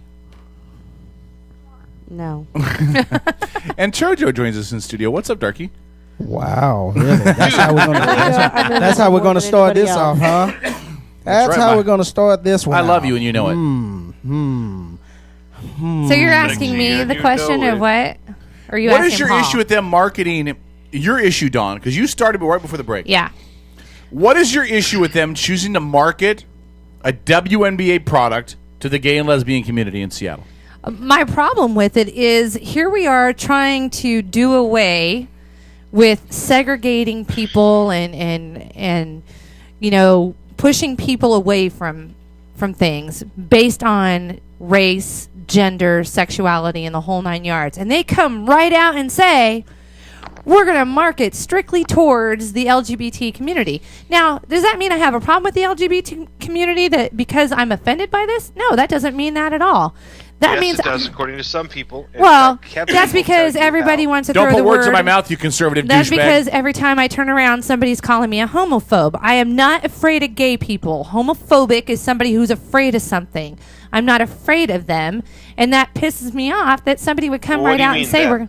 Yeah, I'm not afraid of those anybody people. gay, lesbian, or anything else. Just like, you know, those that want to call you that want to automatically throw that word out. It has nothing to do with being afraid of it. I'm offended by it because I'm tired of having somebody's sexuality shoved down my throat because they want something or they want to market to somebody. Shut up, all of you. Really bad choice of words. I just think that to market something based on sexuality when it's something that is supposed to be, you want something to be acceptable. You want us to accept you, but yet you want us to market strictly towards you. That's why I have a problem with supporting the gay pride parade. I don't get a parade because I'm, you know, straight, a white heterosexual woman. I don't get that because of who I sleep with. If I give you Why that should parade, you will I get market? laid? Why would you market something to somebody because of who they sleep with? I think that's wrong. Oh my God! Have you seen any beer commercials? Do you watch beer commercials? All they do is target the male demographic who want to fuck hot 22-year-old girls. But that while is they're starting. drinking. That's what they're That's what they're trying to change. That is what the whole premise from the LGBT community is. That we want change. We want people to change and not discriminate against us, but yet they want to turn around and say that we want to be marketed to, and then they're okay with being labeled that they're going to market to just that community. I'm fine with a beer commercial putting somebody. We have a lot of different world situations now, a lot of different domestic situations and how people live. 2 men living together, adopting children. Hell, I just saw a story online on Facebook that somebody posted about 2 male penguins that are a gay couple hatching an egg, and that's what they're considered to be in this zoo. And they literally sat on this egg until it hatched. So this zoo is priding themselves with that because the first gay penguin baby is now roaming around, adopted gay baby. Anyways, my point being is, why would you come right out and say gay penguin baby? Yeah, but that's just it. Everybody's got to make an issue of the sexuality part of it, as opposed to why don't we just market to frickin' human beings? Eventually, they'll be talking about penguins felching. That's what I want, right? I would rather say we're going to market to the human beings. Because but you live in this la la land. No, of I Dawn. don't live in la la land of Dawn. Because everybody markets to a target demographic. And yes, there is a target demographic for many different things. And they want to target. I don't think they're marketing it a lot of stuff based on sexuality in a sense. No, everything is marketed as sexuality. Yeah. Have you watched a commercial? I dare you to watch a commercial, and the next time you watch commercials, you think to yourself, how many ugly fat people are in these commercials? And you will come to the realization that there is none, because everything is marketed to a target demographic. Cheerios put an interracial couple in one of their commercials. Yeah. And they got blasted on the web for it. Why did they do it? Because they wanted to show they were inclusive of all lifestyles. They were targeting a demographic. The WNBA is just choosing to do it in a different way. And you can't be pissed off at the gay and lesbian community. I'm not pissed at the gay and lesbian because community. They're not the ones that are doing the profiling. The WNBA is doing the profiling. Exactly. And I have a problem with that. I have a problem with them coming right out and saying, well, we're strictly going after the gay and lesbian community. Did they say strictly? They came right out and said their ad campaigns will be geared strictly towards the LGBT community, which, again, I don't think that you would want to put it in just that. There you have it. All right, let me read the story. I think this it's unfortunate. This is from NBC Sports. Paul, are you there? Right? You guys hear that weird noise? Yeah, Paul's having an issue. And if Strip was here, he would just mute the channel. But, of course, Strip's not here. Here's what it says. Amid a surge of public opinion in favor of gay rights in the U.S., the WNBA is launching a campaign to market the league to the LGBT community, becoming the first pro sports league to specifically recruit gay, lesbian, bisexual, and transgender fans to its game. With the marketing campaign, the WNBA is capitalizing on what it has known for years. The community makes up a significant portion of its fan base. The difference now is that the league is talking about it publicly and making it a deliberate part of its marketing strategy. I don't know how you have an issue with that. I haven't. They know that a large percentage of their fan base is gay and lesbian, transgender from that community. And they're going to target them as part of their marketing plan. Why wouldn't you want to entice everybody to come to your games, though? Why would you strictly market because you have to that? spend your money in specific ways to reach target demographics. You can't just throw $1 million in advertising and hope it works. You target here's what they're banking on. demographics. Here's where all the LGBT is. Come hang out with them. That's what they come to. That's what that is. That doesn't say to me that doesn't say we're going to market to everybody and get all kinds of people with all kinds of sexual and different. They're marketing it based on the sexuality of somebody and their sexual preference on who they sleep with. They're marketing They're marketing it the exact same way soap operas marketed themselves. Soap operas marketed themselves to stay-at-home housewives that were married to a man that didn't have a job so they could stay home all day and watch the soap operas. They knew who their demographic was. So they wrote and they produced and they designed a project that appealed to lonely housewives. And look at how much the times have changed. We no longer have soap operas on TV. I think there's 2 in existence during the day. We have a whole General bunch. Hospital. My grandmother still watches them. I think there's primetime soap operas. Grey's Anatomy. They're included in Grey's Anatomy as Scandal. a fan, a lesbian couple. There's a new show on NBC that actually has been dealing with the issue of two military men that are gay in a relationship where one was trying to hide it, one was very out in the open, and he was the one in the military. So the point being is we're coming right out and saying we're just going to target to this, and because that's our fan base, why not make everybody your fan base? Why wouldn't you want to say we want everybody to come to our games? So we're going to market for everybody. We're going to market it as a good, clean family atmosphere for everybody to come and enjoy. Why wouldn't you just say that? They said it's as opposed to going, if you're a carpet muncher, come to our game. They said it's part of their overall marketing strategy. Not their entire marketing strategy. Part of their overall marketing strategy. It's smart business. You know that they're a large percentage of your fan base. You cater to the fan base. You let them know they will be comfortable and safe coming to your events. Because they won't be comfortable and safe. Let everybody know that everybody is going to be comfortable and safe coming to every event. I just think if you want people to not judge you based on your sexuality, but you keep throwing it out there, or we encourage somebody throwing the issue about the sexuality out there in their marketing, then you just create more issues. And that's where I have resentment towards the thought of that ad campaign. I want everybody to go to the game and everybody to have fun. I want everybody to come to a football game because now we have openly gay football players. Woohoo! Exactly. We have one. But the point being is he specifically was tired of, all the stigmatism that goes with being gay and whatnot. And so he came out in college. It bettered his chance to get into the NFL, and I'll be damned if it didn't do it.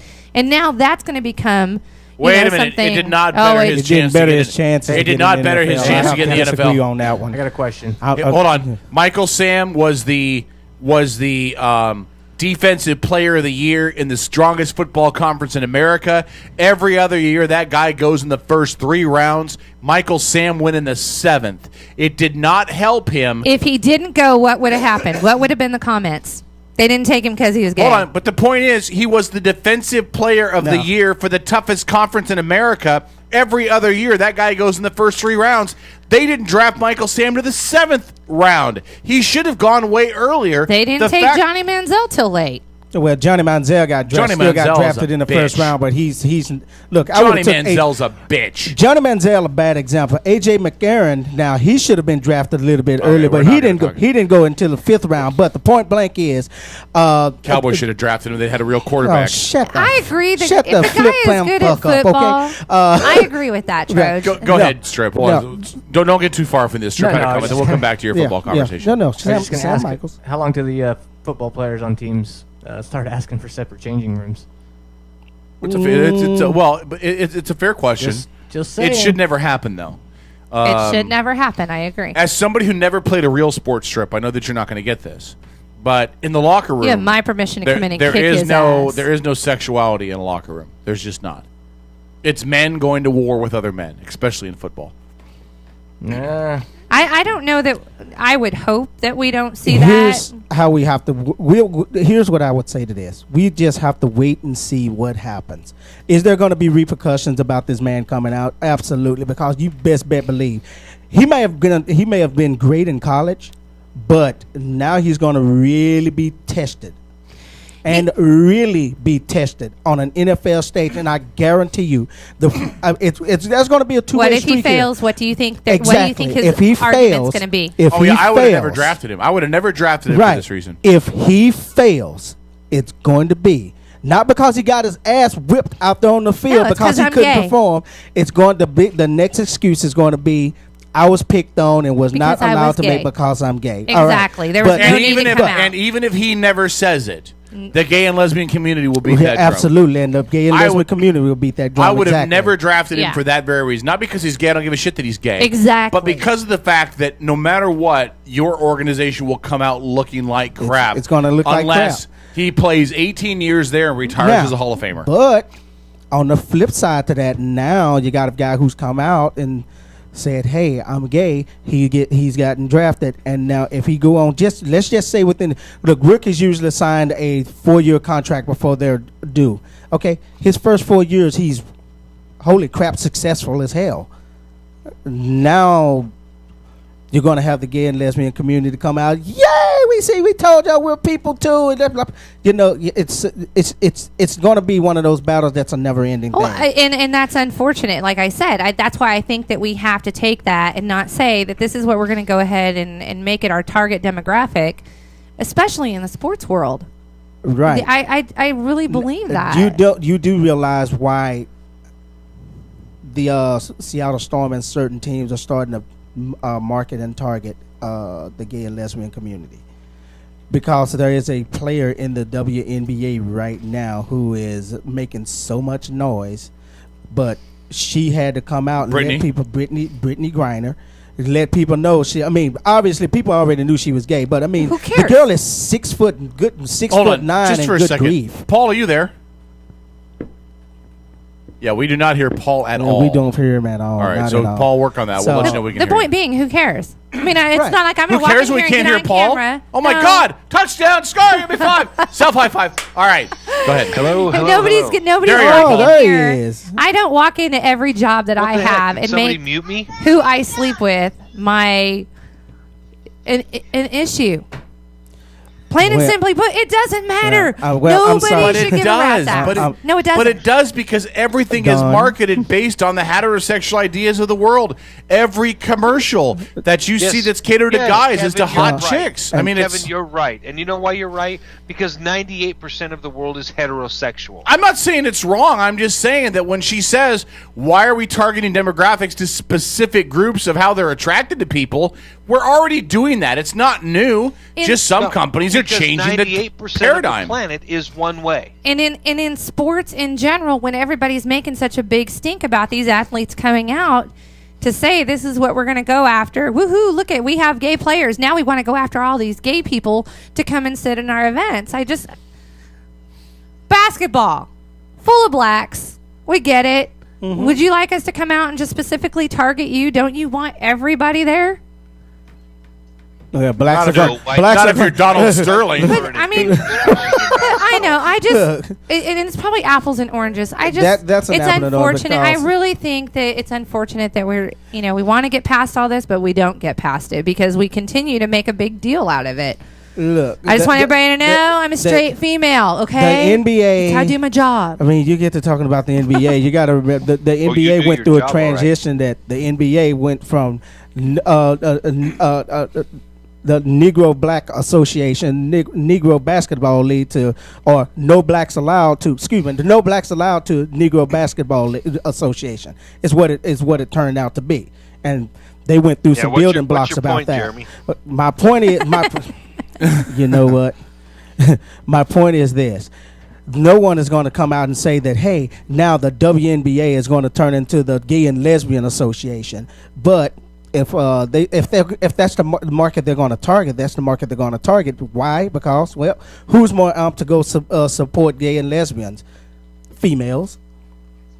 I'm going to go support a basketball team. That were formerly men that now are females. That's the thing that I think. I'm going to go support a basketball team. Right. You know, I haven't been to one yet. Seattle Reign. Seattle Reign has a little blonde pixie haircut. Can't think of her name off the top of my head. I absolutely love her. Seattle Reign. Seattle Reign has a lesbian player on that team. Like, we didn't know it. Abby Wambach. I thought they was the Seattle Storm. Wait, but, who's the lesbian? No, we have a Seattle Reign and we have a Seattle Storm. Seattle Reign is our women's professional soccer team here. Oh, yeah, that's right. But they're not coming right out and saying, okay, we're, So what? But again, wait, we don't care. Stop, women. If you're involved in a professional soccer league, stop playing soccer. Get your bitch asses back in the kitchen and make me a goddamn sandwich. All right, go ahead.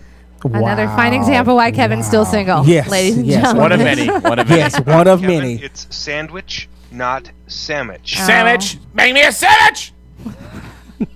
That sounds so sexy. Gee, Kevin, It's I named want after you the now. Earl of Sue Bird is Sandwich, sexy, by the way. not the Earl Sue of Bird is Sandwich. hot. Sue Bird is amazing. I could look at Sue Bird all day long. I can't hear anything anymore. Her and There we Lauren go. Jackson are amazing. You know what? Like I Jackson's said, nice. I can hear now, but There's I don't a know what lot of happened. beautiful women in the WNBA. Exactly. Beautiful women. I'm going to go watch beautiful women play basketball. Point blank is, you know what? they've got to market. They've got to target and market something, because reality is the WNBA, and I love women's basketball. As I said, I made a statement once before that my sister probably would have. My sister was a very talented player who blew her knee out in college, and unfortunately, she might have been one of the women that was drafted and one of the pioneers going into the WNBA. Problem is, the WNBA, if it wasn't for the NBA back in the WNBA, they probably still wouldn't be around. So they've got to find a market that they can market to try to get people to come to the games. I'm amazed that I took a swipe at Strip and said he never played a real sport in his life, and he didn't even say anything. By the way, and Strip was a member of the U.S. Junior Olympic Hockey Team. So before you go and you make those kind of statements, Kevin, I was just giving him a hard time, and he didn't even respond. Probably do a little bit of digging. Hey, I'm just saying, I was just FYI. doing it to be a jerk, and he didn't even respond. Can't hear again. I can only hear Paul. You can only hear I can hear Paul. you guys just through the muffle. I don't know why. I can only hear Paul through here. And I think you're. I don't know what I that can means. tell you. I can tell you. Why. Do you want me to tell you why? Because God sees fit to make sure that His mouthpieces are well heard by the people that matter. Wow, that's right. Hey, before we go to the next hour that's like super serious, can I just go ahead and change the subject for just a second? Because we actually lost a community figure this week here in Kitsap County that's actually pretty important. I'm kind of disappointed that I just found out about it, because over the years I've done a lot of work with the rodeo team, the rodeo and stuff out here at the fairgrounds.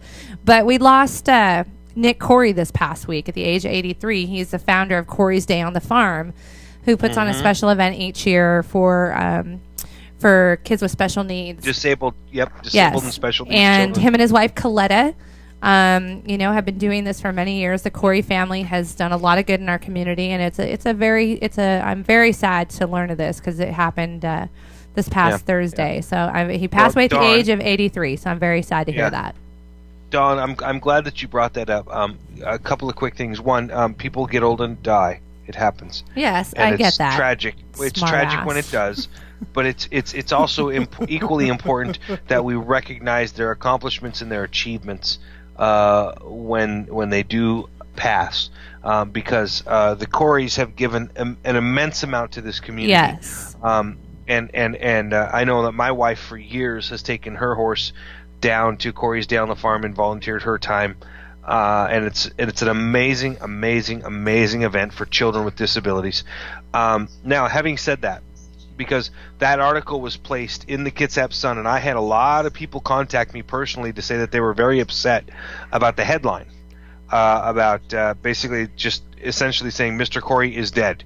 It was just very insensitive. I just see the Facebook one. That's all I'm seeing, where it says Cowboy founder of Corey's Day on the Farm dies. It's one of those things where the article is even the headline. It's horrible. Listen, again, we all die. Okay, it's just try to appeal to people's sensibilities, and maybe you would make more money, Kitsap Sun. Now that you've brought that up, it behooves me to bring up the set of circumstances and the fight that I got into with some members of the Kitsap Sun's website and some other folks in the community this last week. I haven't heard about this. Incredibly piss poor coverage, the poor job, the poor community outreach, and just the shit stain that is the newspaper that I wipe my ass with when I take a shit, the Kitsap Sun. Wow. Oh no, I'm gonna say it because somebody needs to. You got 2.5 minutes. Go. It was disgusting, and I'm about to. For those of you that weren't aware, I believe it was Tuesday. Some kayakers were in Dyes Inlet. They heard an individual yelling and screaming for help. They couldn't find the individual. It was dark outside. It was after after the sun went down, and they immediately dialed 911. And individuals were dispatched. And the Kitsap Sun then immediately posted on their Facebook page. And I don't want to misquote, so let me see if I can find it. No, forget it. Who cares if I misquote? You want me to see if I find it? I have it right here. I have their Facebook page pulled up. So. The Kitsap Sun ran an article that said, I'm paraphrasing here, essentially a person missing on Dyes Inlet, local authorities seeking public's help. Okay? Big part of that being local authorities seeking public's help. Now, here's the kicker. Are you ready? Wait for it. Wait for it, because the Fourth Estate, the Sun, those folks who are supposed to be looking out for you and me, those folks who beg you and me to pay money to them for a subscription, then posted that article on Facebook to their thousands of followers on Facebook, and you click on the link to get what? What, Kevin? What do you get? You got to pay for Kevin? the site? What'd you get? Huh? I can't find this story, but I'm assuming you're talking about whether you got to pay for the site. I found part of the To story. read the fucking story. Yeah. So let me get this straight. I just want to make sure I understand. So you're going to put a headline out there: individual missing on Dyes Inlet. Local authorities seek public's help. Oh, but you have to pay us to learn anything about the story and about the individuals that are looking for help, or where they're at, or what the search is, or what they're doing, or where they're searching. Yeah. Let me talk to you a little bit, if you work for the Kitsap Sun, about what we call radio. That's whereas we put the information out there for free because we're not greedy motherfuckers, okay? Because we believe in doing a public service and a public good. Yeah, we all have to earn a paycheck. That's why we have fucking jobs. We don't do this because we feel that somebody owes us, okay? But apparently if you work at the Kitsap Sun, you believe the entire fucking community owes you. So it's really nice of you to post a fucking story that says missing individual, possibly dead, drowned, or dying, somewhere in Dyes Inlet, somewhere along the many miles of beaches there, and the local authorities need your help. And by the way, if you want to learn about it, you must fucking pay us. Really? Hey, Kitsap Sun, suck the snotty end of my fuck muscle, okay? Damn! I am so sick and freaking tired of this higher, holier-than-thou attitude that you guys like to preach out there, about how, hey, if you want us to really do good investigative journalism, well, then it behooves you to purchase a subscription to our paper. Well, you know what? First of all, maybe I would if you were unbiased and actually reported and did some journalism. Second of all, I would totally not have a problem doing it if you actually didn't take your entire advertising section and ship it off to India. Third, I would not have a problem whatsoever spending money on your newspaper if, when something that is incredibly important to the community at large, like, oh, I don't know, let's say the life of an individual, wasn't followed immediately by, if you want more information, please pay us. Listen, you guys have become the shit I scrape off of my shoes when I'm walking through my horse pasture, okay? I have no respect for you. I think that it's time that you fold up shop and go away. You're done. Well, You're done. Hope we wasn't expecting to get any advertisement from him. Hey, let me talk here for a second, okay? When the life of an individual is not as important as you making $1 off of people subscribing to you, well, fuck off. You're done. You're done. I have no respect left for you. Not that I had a lot, because honestly, we've seen the things that you have done over the last several years, and they're disgusting. You are absolutely, you've become reprehensible. And then literally 24 hours later, and congratulations to you, Kitsap Sun. Congratulations. I just want to point out how much I absolutely love the fact that when the article posted about how the search was suspended, it was no longer a rescue operation, it was a recovery, and all that good information, that brilliant, beautifully well-written article was posted. Yeah, you gave that fucking thing away for free. but when the person, well, hold on, I believe in their life was at stake, when the person's life was at stake, and they were seeking public help, you wanted to fucking charge people. That is disgusting. In their defense, no, there's no defense. Hold on, just let me. There's no defense. Hold on. Can I put some facts out? No, I'm not defending them. Can I put the facts out? No, you said your exact words were, in their defense. You please tell us, Kevin. How can you defend an organization that says to you, the public authorities need your help, but pay me and I'll tell you how they need your help, because a person's life was in danger? Please tell me how you defend that. I'm not now. If you'll let me say this, I'm not defending anything other than the fact that anytime they put a story up like this, it is free for a set amount of time, and then after that set amount of time goes away. Hold on, after that set amount of time goes away, And we had David Nelson on the show. What David Nelson explained was that if they thought, let me finish. It doesn't work that way anymore. If they deemed it, hold on, it doesn't. I'll prove it to you in 2 seconds if you shut up. It doesn't because what happens is if they deem it's a community interest story that has an impact on the community. Now, whether or not this story met that criteria, like the person who's I don't know. Drowned. Yeah. Now, again, I'm not saying that it applied to the criteria. I don't know. But if they believe it did, then they leave it up. It's free for a while, and then it's not anymore. That story about how the drowning search was called off is now no longer a free story because initially it posted as a free story that everybody could read because somebody at the Sun thought that story was a public interest, and then after the time frame dies, they lock everybody out of it unless you're paying. I don't know if the first story ever met that. I wanted to clear that up because if anybody who listens to the Sun, you didn't clear anything up. Hold on, I'm just saying if anybody listening to the Sun would say, well, wait a minute, it was free for X amount of time and then it got locked, that may or may not be true. I don't know. I completely agree with everything else you're saying, but I wanted to make it clear that some of their stories post with a free window and then they lock out for subscription only after a set amount of time. That's all I'm saying. Making that, Kevin, thank you very much for making that clear. I don't give a shit about anything you just said. Of course. And again, here's why. An individual's life was at stake. There is no fucking excuse for you, whether you're David Nelson, the editor, right? Am I right? The editor? David Nelson. He's the editor-in-chief, yes. In fact, Kevin, I would like to see you grab a set of balls. And let's go ahead and book David Nelson in the next coming 2 to 3 weeks.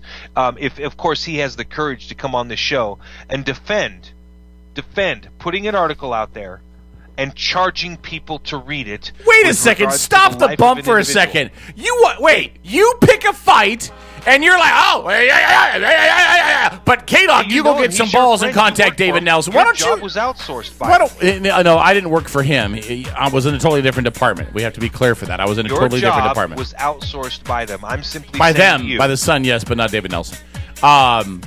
We're going to talk about this after the break because I love how you pick a fight and then you say K-Dog get balls and get David Nelson on the show. Paul, I challenge you. Have balls to get David. He's your friend too. He's a friend of the show. No, he's not. Call. You Every get time David I've Nelson on the spoken to show. him, I've clashed with him because I think he's a gutless, spineless pussy. Now you will have to book him on the show. I don't know what you just did, but I can hear again. He is responsible for what goes on at the Kitsap Sun. That means this hold on. is Break is next. Stay tuned. Break is next on his lap. I want him to answer for it. The Outlaw Radio. He owes the people of this community an explanation. Bremerton Bar and Grill is your new neighborhood bar and grill. At Bremerton Bar and Grill, they're an American-style, family-friendly restaurant that offers spectacular